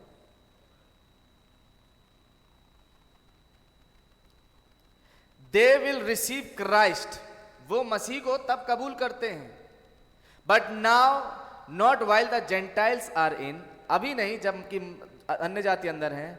Now we can see what kind of a message that these prophets, अब हम समझ पाते हैं कि किस तरह का संदेश इन 2 भविष्यवक्ताओं के पास है, जो कि प्रकाशित वाक्य 11वें अध्याय के हैं, जो भी प्रचार करते हैं। वही मूसा एलिया जो वहां प्रचार कर रहे हैं, वही तो यहां प्रचार हो रहा है। क्या कितनी बार तो हमने सुना यही मैसेज, जैसे हम सुन रहे हैं, यही मैसेज है जो उन यहूदियों को भी बचाता है। तो यही तो समझ में आ जाता है कि कहना क्या चाहता है पवित्र आत्मा। क्यों भाई बहन हमने 7वां अध्याय उठाया है और एक मोहर किया जाना समझा रहे हैं कि मोहर किया जाना प्रकाशित वाक्य 7 अध्याय में है क्या चीज? क्या है ये चीज मोहर किया जाना? थोड़ा सा पढ़ेंगे तब पता लगेगा। फिर से एक बार इस आयत को पढ़ें, प्रकाशित वाक्य वाले 7 अध्याय की। अब मैंने क्या पढ़ा उसको, फिर मैंने एक स्वर्गदूत को देखा। मैंने कहा बादल ओढ़े हुए बोल दिया मैंने। मतलब मैं क्या समझाना, क्या समझना चाहते हैं हम यहाँ, कि वो जो बलिदूत उतर कर आ रहा है वो कोई है। 10वें अध्याय में वो बलिदूत उस 7वें वाले दूत के अंदर है, 7वें दूत के अंदर है। आमीन। और वो 7वां दूत और वो महाबली दूत एक हो गए। आमीन। वो दोनों एक हो गए। सच्चाई है। कैसे? जब हम प्रकाश वाक्य पढ़ते हैं 7 अध्याय, तो वहां पर पाया जाता है। थोड़ा सा पढ़ते हैं फिर मैं संदेश से पढ़ता हूं आपके लिए, क्योंकि अभी मैं, याद रखना, अगर आप मार्क मिस कर गए आप सब कुछ मिस कर गए। मार्क मिस मत करना, क्योंकि 7वें अध्याय में इस तरह से, इसके बाद मैंने पृथ्वी के चारों कोनों पर 4 स्वर्गदूत खड़े देखे। वे पृथ्वी की चारों हवाओं को थामे हुए थे, ताकि पृथ्वी या समुद्र या किसी पेड़ पर हवा ना चले। फिर दूसरी आयत। फिर मैंने एक और स्वर्गदूत को जीवते खुदा की मोहर लिए हुए पूरब से ऊपर की ओर आते देखा। पूरब से ऊपर की ओर आते देखा। भाई वरना हम इसको संदेश में क्या समझाते हैं? एक और दूत हमने एजेकिएल 9 में पढ़ लिया, यहां भी पढ़ लिया। नबी क्या समझा रहे हैं? 206 पैराग्राफ से पढ़ रहा हूं। बट लेकिन लुक नाउ, अब देखें, he saw all 4 corners of the earth. उसने देखा पृथ्वी के चारों कोनों को। And the angel standing on that 4 corners of the earth. और स्वर्गदूत पृथ्वी के उन चारों कोनों पर खड़े हैं। नाउ यू से, अब आप ये कहेंगे, I thought it was round. मैंने सोचा ये गोले में होगा। That don't keep it from having 4 corners. इससे ये साबित नहीं होता कि वो 4 कोने हैं नहीं। यू सी, पृथ्वी तो गोल है, पे 4 कोने पे कहां खड़े हो गए? नहीं, लेकिन जब बाइबल कह रही कोने पे खड़े देखा तो देखा। अब कैसे देखा?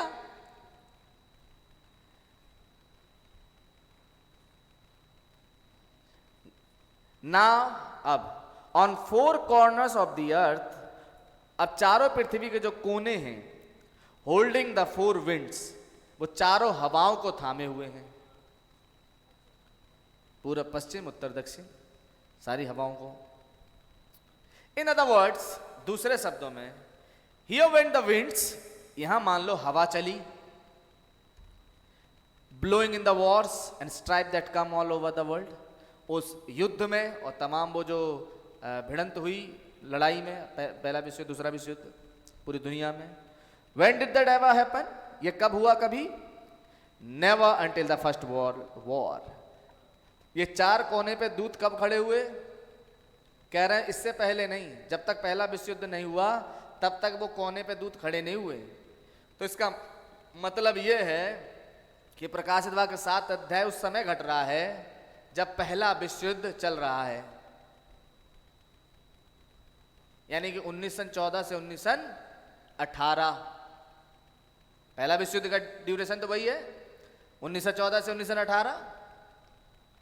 तो ये 4 साल के समय का बर्फा है ये, जब वो दूत आकर वहां खड़े होते हैं। या 1918 मान लो इसे यार, क्योंकि समाप्ति तो 18 में ही हुई उस युद्ध की। और इस 1918 में आकर के 4 दूत पृथ्वी के चारों कोने पे खड़े हो गए। और आज चल रहा 2023। तो ये किस युग की घटना है? हमारे युग की, इसी समय की घटना है, 1918।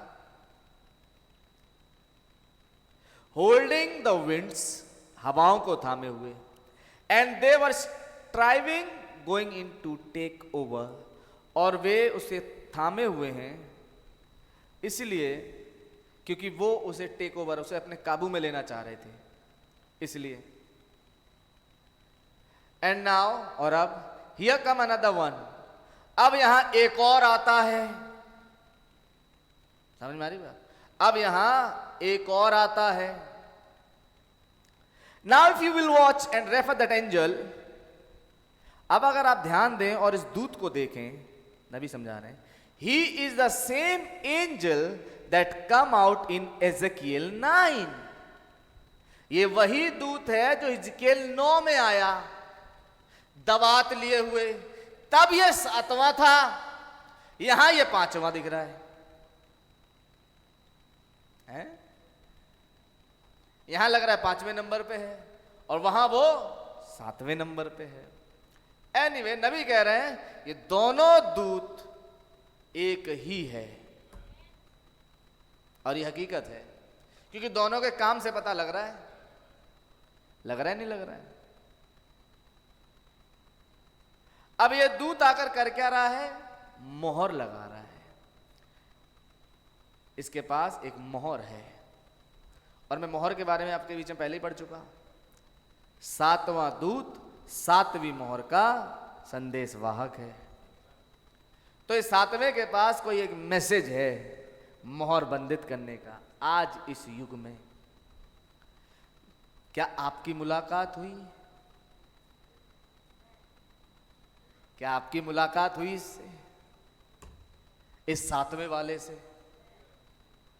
5वें वाले से, ग्रेस लेके जो चल रहा है, अनुग्रह को लेके जो चल रहा है। 5वां अध्याय प्रकाश, 5वां जो मोहर है, 5वीं मोहर जो है, वो है यहूदियों के प्राण, इसीलिए वो 5वां बन गया। 7वां युग जो है वहां कुछ दुल्हन है, इसलिए वो 7वां बन गया। समझ में आ रही बात? वो 5वां इसलिए बन गया क्योंकि वो 5वीं मोहर में है। अब यहां वो 7वां इसलिए बन गया क्योंकि वो 7वीं मोहर में है। तो 5वीं मोहर में भी वही है, 7वीं मोहर में भी वही है। इतना समझ में आ रहा है? ये है पवित्र आत्मा। 5वीं मोहर यहूदियों के लिए, 7वीं मोहर हम अन्य जातियों के लिए, लेकिन दोनों जगह पर एक ही दूत, जो भाई बंडम समझा रहे हैं, ये है पवित्र आत्मा। कह रहे ये वही दूत है जो हिजकियेल 9 में निकल के आता है। When the men come from behind their gates with slaughtering weapons, तब वे पुरुष जो निकल के आए उसके पीछे पीछे हाथ में घात करने का हथियारों को लिए हुए, and was going through Jerusalem to slaughter the Jews, और वो यरूशलेम में से होते हुए घात करते चले गए उन यहूदियों का। अब इसको सुनिए जो नबी आगे कह रहे हैं। यू रिमेंबर, क्या आपको याद है?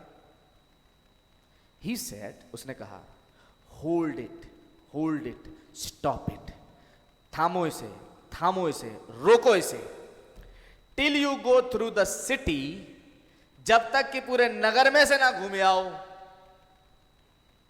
And put a mark on every forehead, और हर उस माथे पर जब तक कि चिन्ह ना कराओ, that sighs and cries for the abomination done in the city, जो कि कराहते और चिल्लाते हैं उन अपराधों से, उन गुनाहों से जो नगर में किए जाते हैं।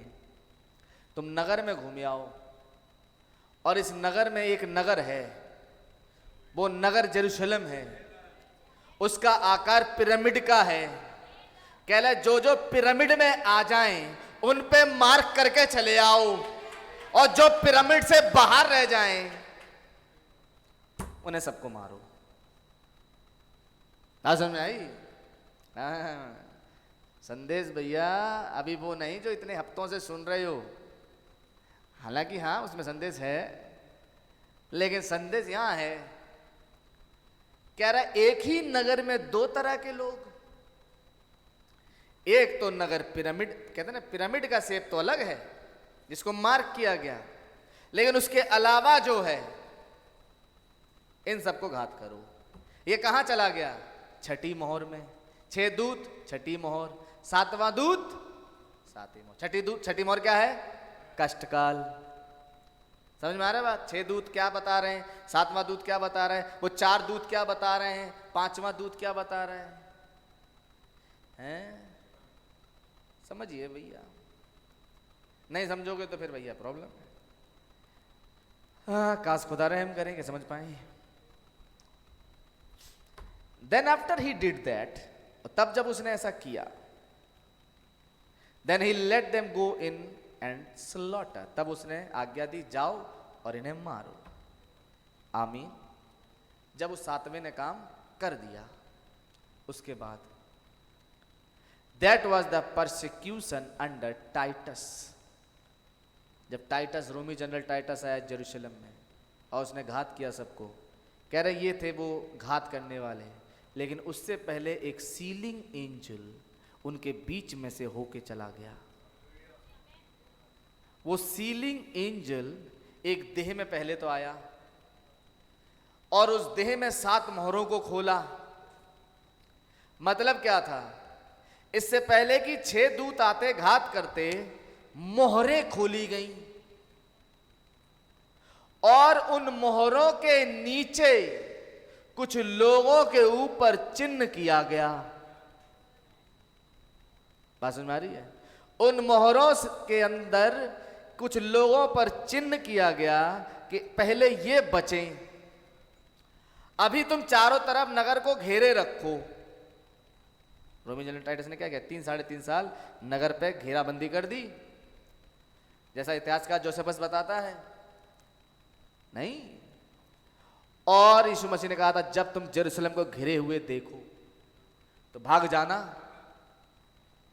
और जब ईद पेंतेकोस्त के दिन पवित्र आत्मा आया उन 120 पर, ये क्या थी?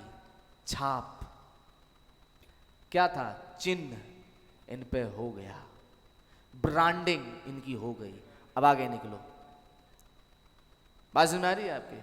चिन्ह किया जाना का मतलब क्या है भाई? 7वें दूत के ही द्वारा किया जाएगा ये, 7वें के अलावा ये नहीं हो सकता, नहीं हो सकता। आमीन। इतना समझ रहे हैं? जब मैं 7वां दूत कह रहा हूं तो उसके हाथ में कमर में एक दवात है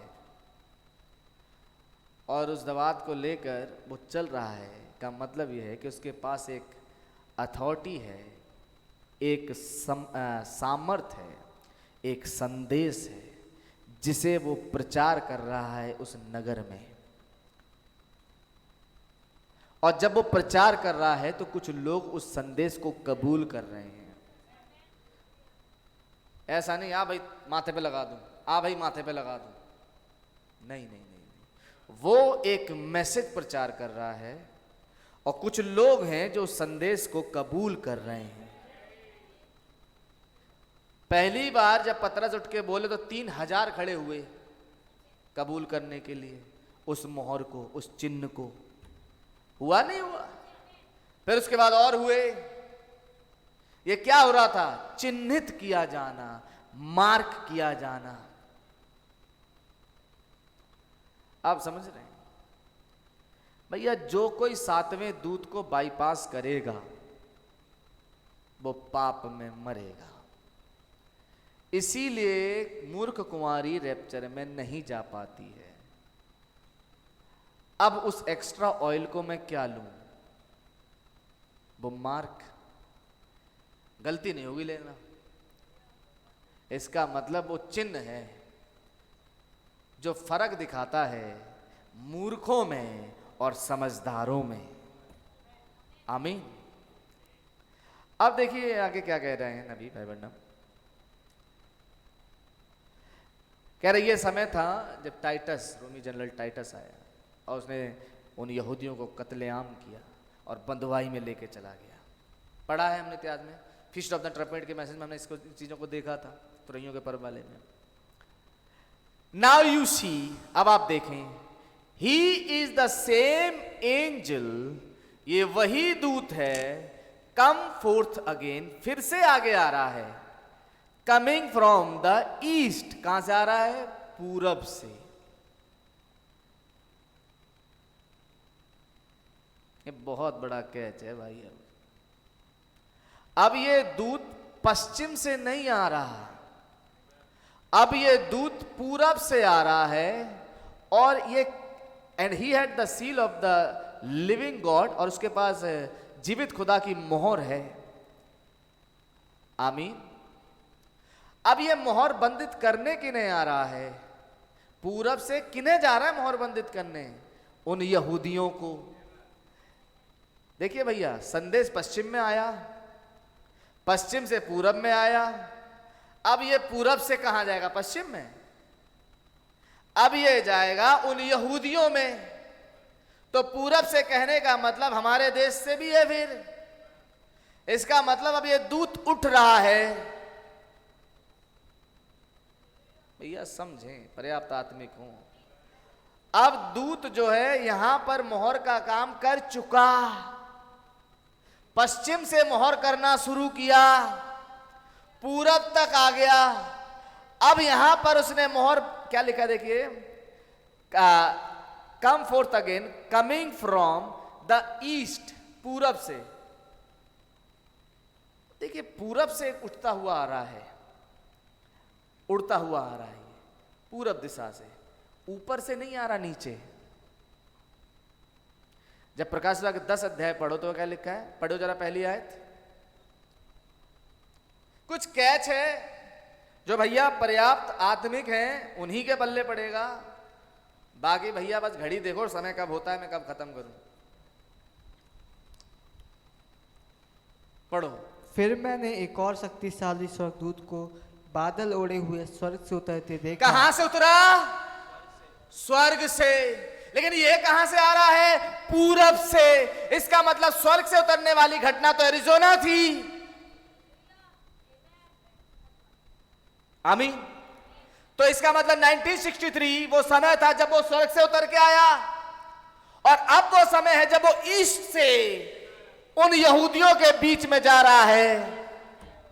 अब सवाल ये बनता है, ईस्ट में कर क्या रहे थे तुम? अब सवाल ये बनता है, प्रभु आप यहां पूरब में कर क्या रहे? आप पूरब में कर क्या रहे? Sealing. Hallelujah, wonderful. Jesus is wonderful to मी।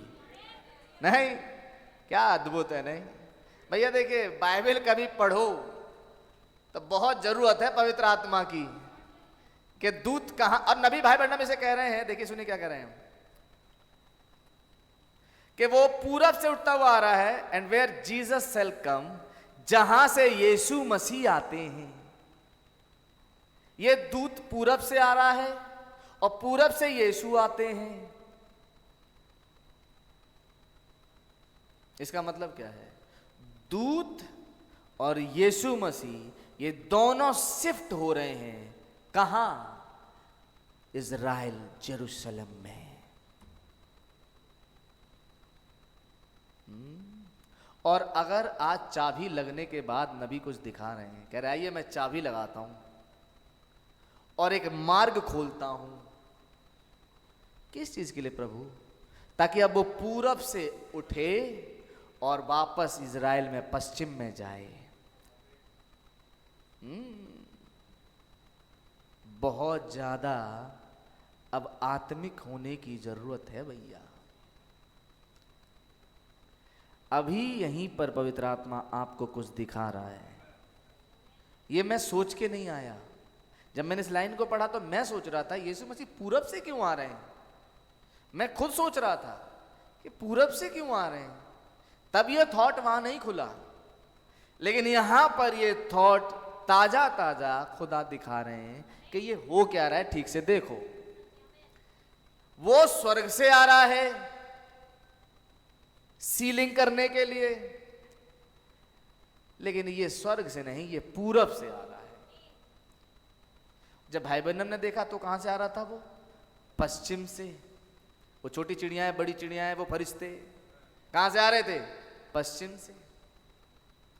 और जब बात आई यहूदियों की सीलिंग की तो वो आ रहा है पूरब से। तो इसका मतलब वो ऑलरेडी पृथ्वी पर है। अब वो रुख बदल रहे हैं अपना उन यहूदियों की ओर। तभी तो नबी ने कहा, अभी जो मैंने साथी मोह से पढ़ा, जो यहूदियों के साथ घट रहा है वो कलीसिया के साथ घटता है। अन्य जाति घटता है या नहीं घटता है? खुदावंद का नाम मुबारक हो। अब थोड़ा सा आगे बढ़ता हूं आपके साथ ताकि आपको समझ में आए क्या आप आनंदित हैं? थोड़े से समय में कुछ बातें समझ में आ रही हैं कि अब संदेश जा कहां रहा है। इसीलिए हमने गीत गाया था, क्या है? वक्त है थोड़ा, राह कठिन है, मूर्ख मन तू क्यों मलिन है। अब देख लो वक्त थोड़ा है या नहीं। हम और आप ही हैं, हम ही आखिरी हैं। समझ में आ रही बात? कोलकाता कहाँ है? पूरब में है। हम कहाँ बैठे? पूरब में है। लेकिन अब ये वहां से उठ रहा है।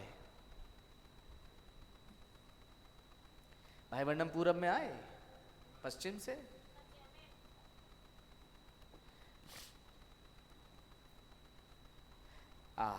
नाउ अब what is the seal of the living God? अब जीवते खुदा की मोहर क्या है? किसी को मालूम जीवते खुदा की मोहर क्या है? Oh, if that is not a big dispute in the world today, अगर आज दुनिया में बहुत बड़ा मतभेद नहीं है तो क्या है इस मोहर को लेके कि वो मोहर है क्या? सम से इट्स कीपिंग द सब्बत डे, कुछ कहते हैं सब्त के दिन का, विश्राम दिन को पालन करना वो मोहर है। कुछ ये कहते हैं। नबी कह रहे हैं कितना डिस्प्यूट है, कितना मतभेद है संसार में। And some says it's for doing this and that, कुछ कहते हैं ये करना है, फलाना करना है, इसका मतलब है सील, मोहर।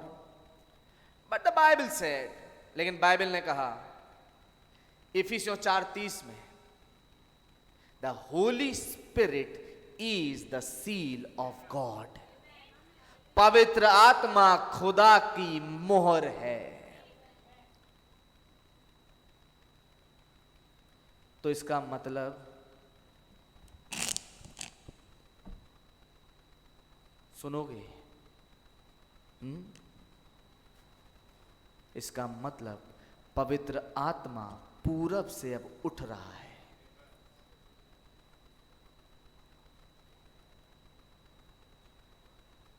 कईयों की समझ में नहीं आया मैं क्या कह रहा हूं।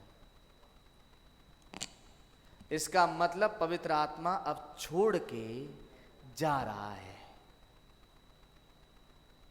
क्योंकि यहां जिन्हें सील करना था कर दिया। इसका मतलब अब पवित्र आत्मा वापस इज़राइल की ओर बढ़ रहा है। मेरे भाई मेरी बहन याद रखिएगा, हम बहुत खतरनाक घड़ी में रह रहे हैं। अगर पवित्र आत्मा नहीं लिया है, आज शाम बड़े पश्चाताप के साथ खुदा के सामने आए और मांगे। कब तक चर्च आते और जाते रहोगे? नबी दिखा रहे हैं कि पवित्र आत्मा, जब आप मोहर को देख रहे हैं, का मतलब यह पवित्र आत्मा पूर्वी देशों से अब उठ रहा है। सवाल बनता है जा कहां रहा है? अभी तो मैंने मोहर में पढ़ा, 7वीं मोहर में, कि क्या हो रहा है। अब वो प्रकाश बाग के 11 अध्याय के उन 2 भविष्यवक्ताओं के पास पहा लो भैया, बहुत क्रिटिकल सिचुएशन है ये। आज का संदेश अगर नहीं समझ में आया तो मैं कहूंगा भैया मत्था पटको जमीन पे। आज पूरब में खड़े होके पवित्र आत्मा ये बता रहा है कि ये पूरब से अब उठ रहा है।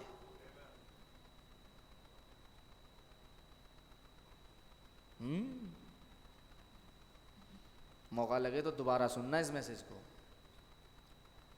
क्योंकि सर के ऊपर से गई होंगी कुछ बातें कि मैं क्या कह रहा हूं, कई बार पल्ले पड़ती नहीं है।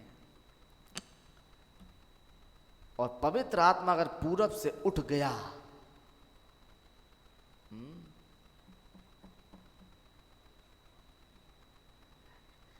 The Holy spirit is the seal of God, पवित्र आत्मा ही खुदा की मोहर है। अब एक और बात, ये मोहर किसी के हाथ में है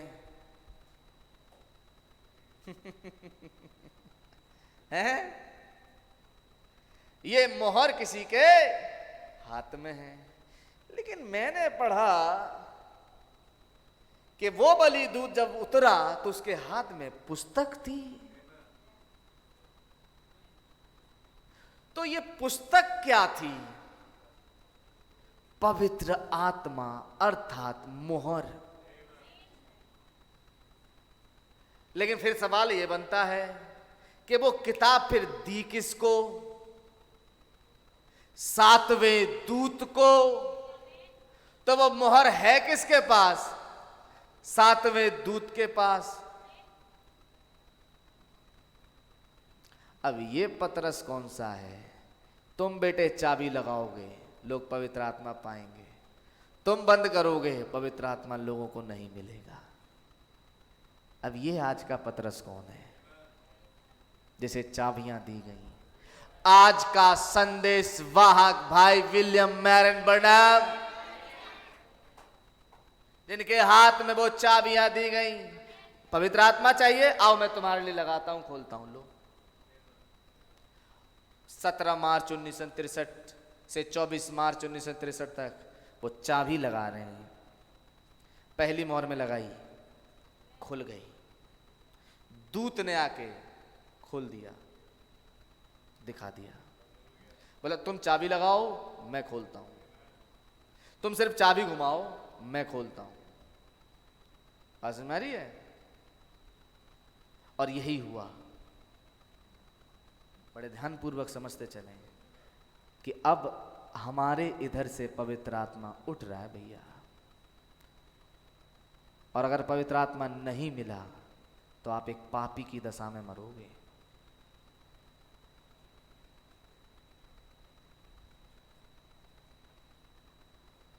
क्या है पाप? चिन्ह को ना लेना। एक लाइन है, एक शब्द है, लेकिन कहां जुड़ गया? इसके तार कहां कहां जुड़े हैं भाई।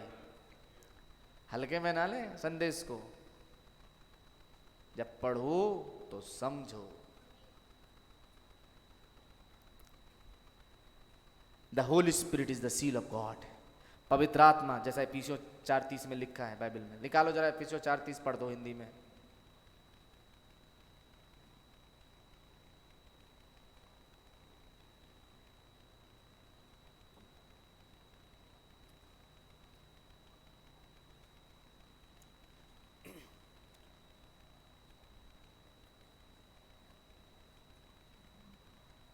इफिसियंस 4:30 जल्दी से पढ़ो।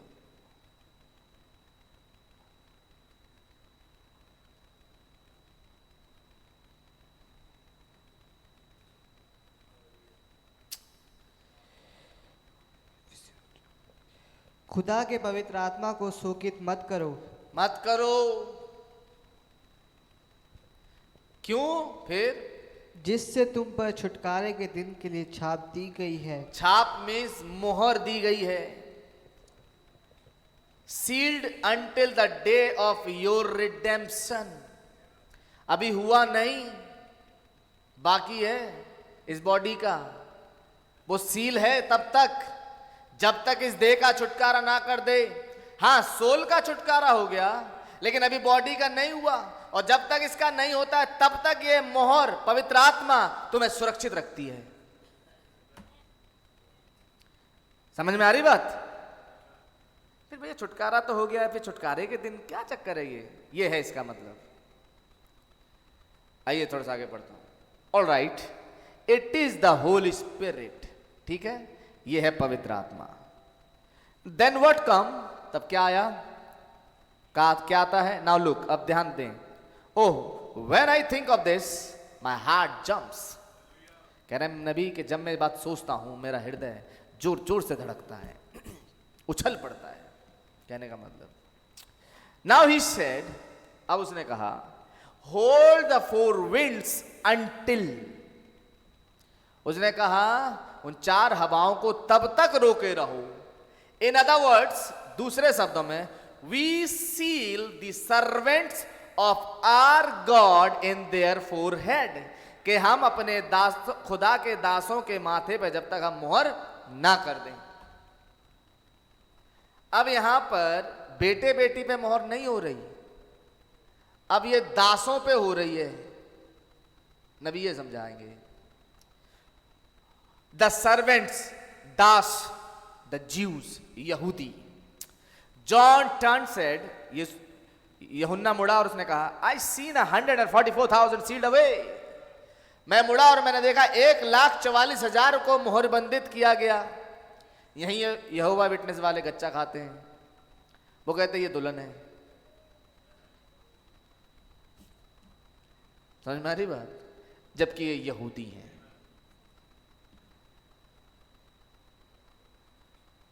Now of the winds all started in, अब हवाएं बहना शुरू हुई। And they would have covered the earth, उन्होंने पृथ्वी को लगभग ढक लिया। And the battle of Armageddon would have to took place in the first world war. Armageddon का युद्ध पहले विश्व युद्ध में शुरू हो गया। भैया वो तो अभी होगा ना। आर्मगेदोन का युद्ध एक ऐसी लड़ाई है जो कई चरणों में लड़ी जा रही है। पहला विश्व युद्ध, दूसरा विश्व युद्ध, तीसरा विश्व युद्ध, उसके बाद गोग मागोग का युद्ध। लेकिन लड़ाई वो एक ही है। नबी ने इस तरह समझाया, वो लड़ाई जो स्वर्ग में शुरू हुई वो वही लड़ाई है जो आगे तक बढ़ के जाती है। बस इस लड़ाई से समझ लें। इसीलिए नबी यहां कह रहे हैं कि आर्मगेडन वहां पर शुरू हो गया पहले विश्व युद्ध में। लेकिन now I have to get another scripture here to show you. अब मैं एक और आयत आपके लिए लूंगा ताकि आपको मैं कुछ दिखाऊं। Jesus talked about the people, यीशु ने कुछ लोगों के बारे में कहा। He said some come in at 1 hour, कुछ आए पहली घड़ी में, एंड अनदर, कुछ आए दूसरी घड़ी में, and there was 11th hour people, 11वीं घड़ी के लोग भी आए। पढ़ा आपने बाइबल में? 11वीं घड़ी के मजदूर, जो दिन 1 घंटा रह गया तब मजदूर आए दाग की बारी में काम करने के लिए, और सबको समान मजदूरी मिली। हम तो 11वीं घड़ी वाले हैं, अंतिम घड़ी में आए हैं, वो अंतिम घड़ी के मजदूर नहीं, अंतिम घड़ी में। और आगे नबी कह रहे हैं, एंड राइट नाउ, और अभी इसी वक्त, द फर्स्ट कम इन, पहला आया, एंड रिसीव द पैनी, एक पैनी उसे मिला। And the next come in and receive the पैनी, दूसरा आया, उसे भी एक पैनी मिला। And the 11th hour people got the same पैनी, 11वीं घड़ी के मजदूरों को भी वही मिला।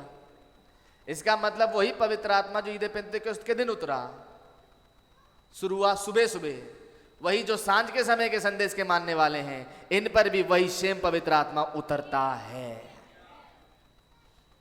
दूसरा वाला नहीं आ रहा कोई, वही सेम होली गोस्ट।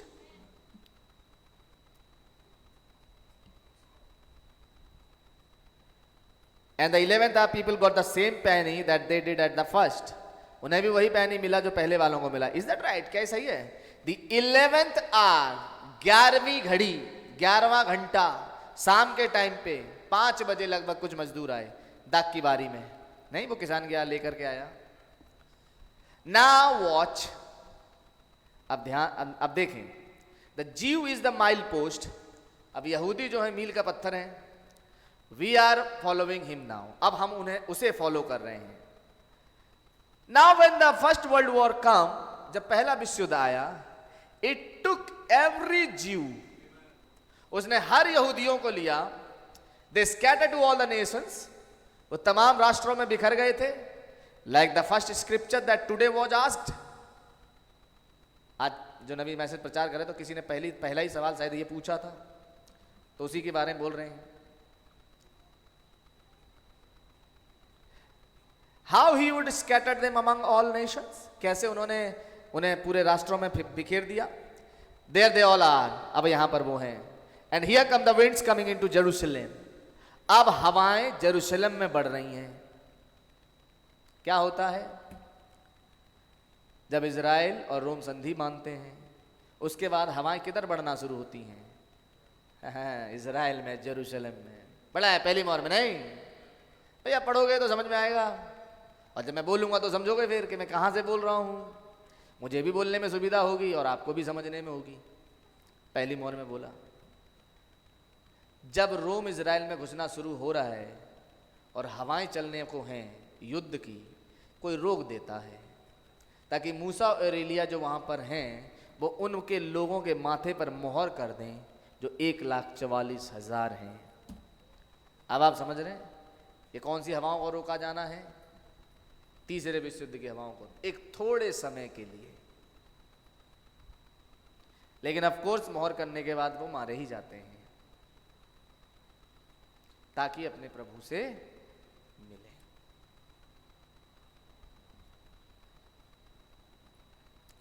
अब आगे कह रहे हैं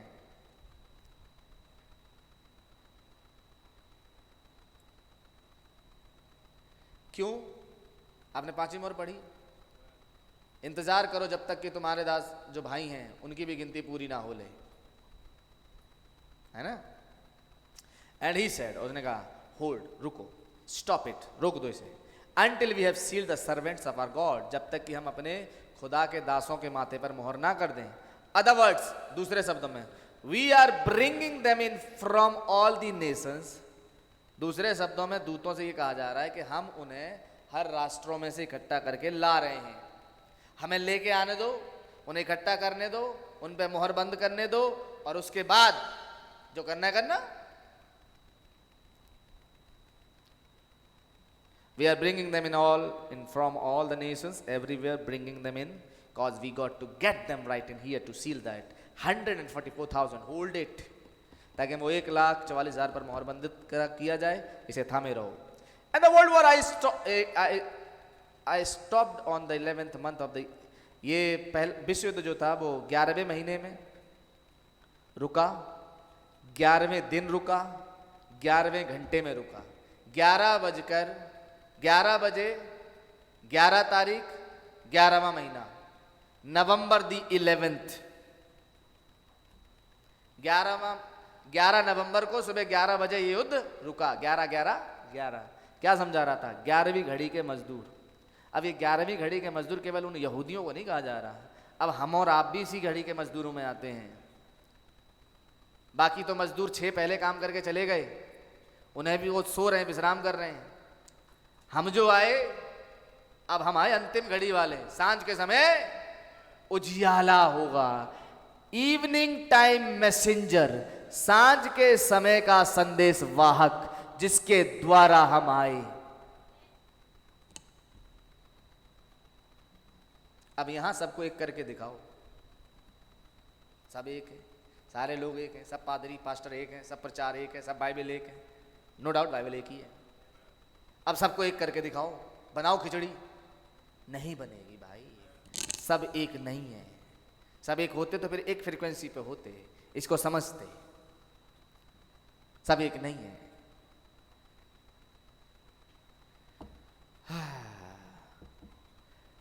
and the 11th hour people could come in, ताकि 11वीं घड़ी के जो लोग हैं वो अंदर आ सकें, इसलिए से रोका गया। The last call for the ज्यू, अंतिम पुकार यहूदियों के लिए। लेकिन मेरे भाई, मैं दिखा रहा हूं अंतिम पुकार अन्य जातियों के लिए। पहले ही बोल चुका, जो उनके साथ घटता है शारीरिक तौर पे, वो हमारे साथ घटता है आत्मिक तौर से। सीधी बात है।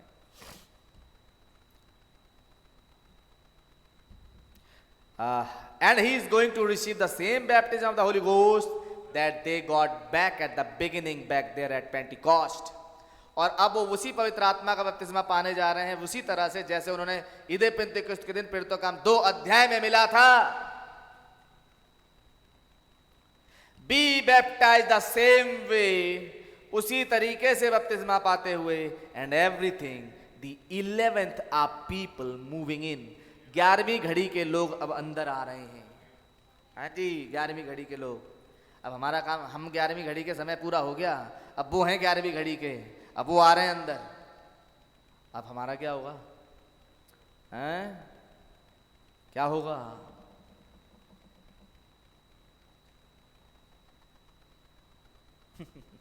अभी सुनिए, इसीलिए मैंने अभी खत्म नहीं किया, अब पता लगेगा क्या, क्यों, क्या कह रहे नबी आगे। He said, hold it now, उसने कहा इसे अभी थामे रहो, we have sealed, until we have sealed, जब तक हम मोहर बंधित ना कर दें, how long you going to hold it, कितनी देर तक रोकोगे इसे? लाइन सुनो, until we have sealed the servants of our God, जब तक कि हम खुदा के दासों के ऊपर मोहर ना कर दें। लेकिन अभी देखिए जो लाइन बोल रहे हैं अभी, now we are sealing the Gentiles, अभी हम अन्य जातियों को मोहर बंधित कर रहे हैं। देख रहे हैं, कह रहे हैं अभी तो हम अन्य जातियों को मोहर बंधित कर रहे हैं, अभी रुको, रोके रहो इन युद्धों को, जैसे ही इनकी सीलिंग खत्म होती है हम उनकी सीलिंग शुरू करेंगे। लेकिन युद्ध तो रोका गया 1945 में, है? युद्ध तो रोका गया 1945 में, और तब से सीलिंग उन यहूदियों की तो हुई नहीं। वही कह रहे हैं भाई बहन यहां पे कि अभी हम सील करते हुए यहां से आगे बढ़ रहे हैं। हमने पश्चिम से शुरू किया, सीलिंग चालू करी, 1945 जब युद्ध खत्म हुआ, हवाओं को रोका गया, 1946 1946 भाई बहन गिनीज मिल इंडियाना उस गुफा में गए और वहां से एक संदेश के साथ बाहर निकल के आए। यह समय था कि हम सील कर रहे हैं अभी अन्य जातियों को।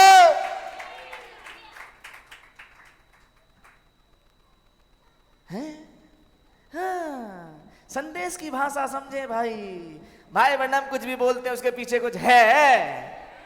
कह रहे now we are sealing the Gentiles, they have been sealed away,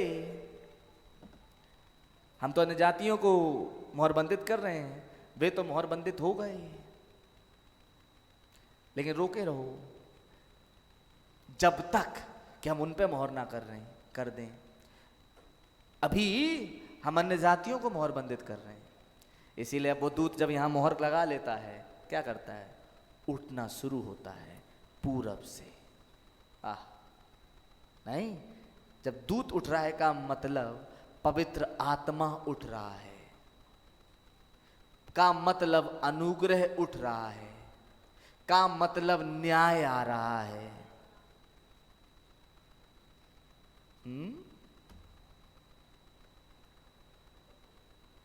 यहीं पे रोकता हूं। जब संदेश चलता है मन तो नहीं करता रुकवा जाए, नहीं, जब ये बात है समझ में आए, अब ये है भैया मैसेज, आज तैयार हो जाओ, उठ रहा है अब यहां से, अब ये बहुत तेजी में है। आज किस तरह से आज ये मैसेज यहां प्रचार हो रहा है जरा देखें, पवित्र आत्मा कहां लेकर गया है। मैं उस चाबी पे टिकना चाहता था, लेकिन पवित्र आत्मा ने कहा यहाँ नहीं, आगे बढ़ो। और जब इस लाइन पे आया मुझे एक धक्का लगा, यहाँ रुको, यहाँ कुछ दिखाता हूं मैं क्या कर रहा हूं इस घड़ी। ओह माय, पवित्र आत्मा मानो ये कह रहा है एक मिनट, अभी मैं क्या कर रहा हूं वो मैं तुम्हें दिखाना चाहता हूं। और समय का क्या है संदेश ये बताओ, इस घड़ी का। अब समझ में आ रहा है क्या है इस घड़ी का मैसेज? होली गोस्ट अब उठ रहा है। फिर भी कईयों को चिंता नहीं होगी कि उन्हें ये कहानियां लगती हैं, लेकिन जो होगा वास्तविक वो अब घुटने पे आएगा। कि आज पुलपिट से पवित्र आत्मा बोल चुका कि पवित्र आत्मा पूर्वी देशों से उठ रहा है, हमारे देश से उठ रहा है। कहां जा रहा है? इस सुसमाचार ने चक्कर लगा लिया फिर से इस दुनिया का। एक चक्कर फिर पूरा हो चुका है इस सुसमाचार का, और वापस कहां जा रहा है? जहां से इसने चक्कर शुरू किया। ओह खुदावंद का धन्यवाद हो, क्या ही मुबारक खुदा है।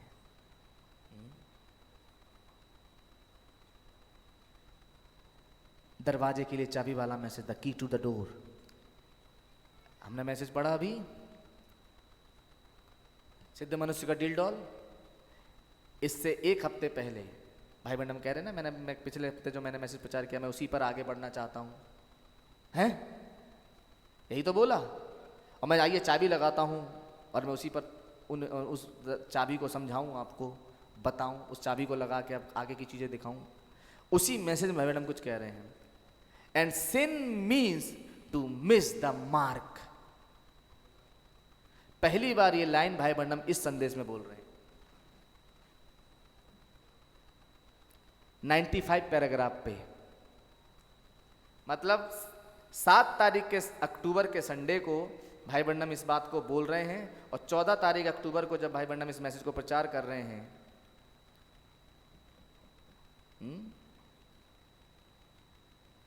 कौन सा वाला, stature of a perfect man, अब उसी को लेकर के भाई बन्नम कैरी कर रहे हैं, आगे बढ़ रहे हैं। कह रहे हैं and sin means to miss the mark. गुनाह का मतलब है चिन्ह से चूक जाना।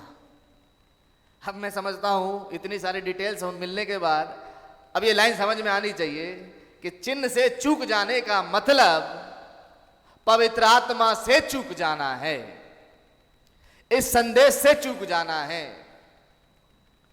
लाइक यू आर शूटिंग, जैसे मान लो आप निशाना लगा रहे हैं, यू मिस द मार्क, आप चिन्ह से चूक गए। बेटर एडजस्ट योर गन, बढ़िया होगा बंदूक को साधो और एडजस्ट करो निशाने पे। आपकी बंदूक इधर उधर हो गई है, आपकी बंदूक दुनिया में ज्यादा झुक गई है। समझ में आ रही बात? आपकी बंदूक जो है दुनिया की तरफ ज्यादा जा रही है, रिश्तेदारों में ज्यादा घूम रही है आपकी बंदूक। नबी कह रहे हैं इसे एडजस्ट करो होली घोस्ट पे, इसे तानो, मतलब होली घोस्ट पे आओ, केंद्रित हो। आमीन। पल्ले बढ़ रही है। See because there is something wrong, क्योंकि कुछ तो गड़बड़ है, कुछ तो गलत है, जो हम सबको चाहिए कि हम उसे ठीक करें।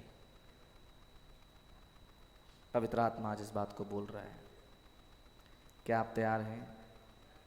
Because there is something wrong, क्योंकि कुछ गलत है। यू मिस द मार्क, आप चिन्ह से चूक गए। सी, देखा, कम बैक, वापस लौटो, ट्राई ओवर, फिर से एक बार कोशिश करो। उस समय नहीं मिला, अब तक नहीं मिला, आज कोशिश करो कि आज ये मिल जाए।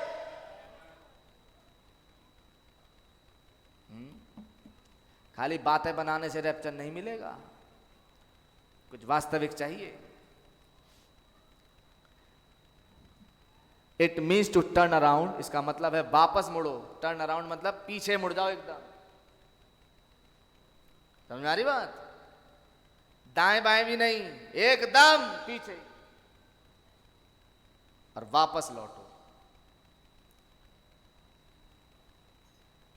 You have missed the mark. When you want to be a Christian, जब आप एक मसीही बनना चाहते हैं, and you go join the church, और आप जाते हैं कलीसिया को ज्वाइन कर लेते हैं। दुनिया नबी क्या कह रहे हैं? कह रहे हैं आप एक क्रिश्चियन बनने के लिए आप सोचते हैं मैं कलीसिया में चला जाऊं, मैं क्रिश्चियन बन जाऊंगा।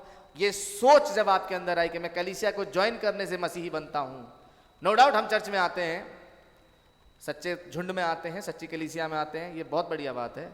लेकिन यहाँ के सदस्य बन जाने से, यहाँ के मेंबर बन जाने से आपको कुछ मिलेगा नहीं। मिलेगा नहीं कहने मतलब वो मार्क नहीं मिलेगा, पवित्र आत्मा नहीं मिलेगा। पवित्र आत्मा यहाँ आके फिर इस संदेश को कबूल करने से मिलेगा, नहीं तो यहाँ बैठ के भी कोई फायदा नहीं होगा। चिराग तले अंधेरा, समझ में आ रही बात? तो चिराग तले अंधेरा नहीं, कुछ चाहिए। नबी कह रहे हैं ये केवल कलीसिया का ज्वाइन करना नहीं है। अगर आप ये सोचो कि मैंने कलीसिया ज्वाइन कर ली, मुझे मिल गया, तो नबी कह रहे हैं you have missed the mark, आप निशाने से चूक गए। आपने सोचा मैं केवल किताबें पढ़ता हूं, मुझे मिल गया, आप निशाने से चूक गए। आप सोचते हैं मैं रोज चर्च जाता हूं, हर संडे चर्च जाता हूं, भाई बहन कह रहे हैं आप निशाने से चूक गए। मैं रोज सुबह मैसेज पढ़ता हूं, पढ़ते होंगे, मैं इसके अगेंस्ट में नहीं बोल रहा, ना नबी बोल रहे हैं, लेकिन आपने यही सोचा कि यही करने से मुझे रैप्चर मिल जाएगा, तो गलत है, आप मार्क मिस कर गए। अब आपको जो आप पढ़ रहे हो उसे लेना होगा। यहां मीटिंग सुन के चले जाओ नहीं होगा, जो सुना अब उसे अंदर रखना होगा, और रख के फिर हाथों से काम करना होगा। जी हां, छाप माथे पर कर दे, क्या है? समझ, इनकी समझ बदल दे, देखने का नजरिया बदल दे, सोचने का नजरिया बदल दे, वचन को देखने का नजरिया बदल दे, और बदल के ऐसा कर दे जैसा मैं चाहता हूं।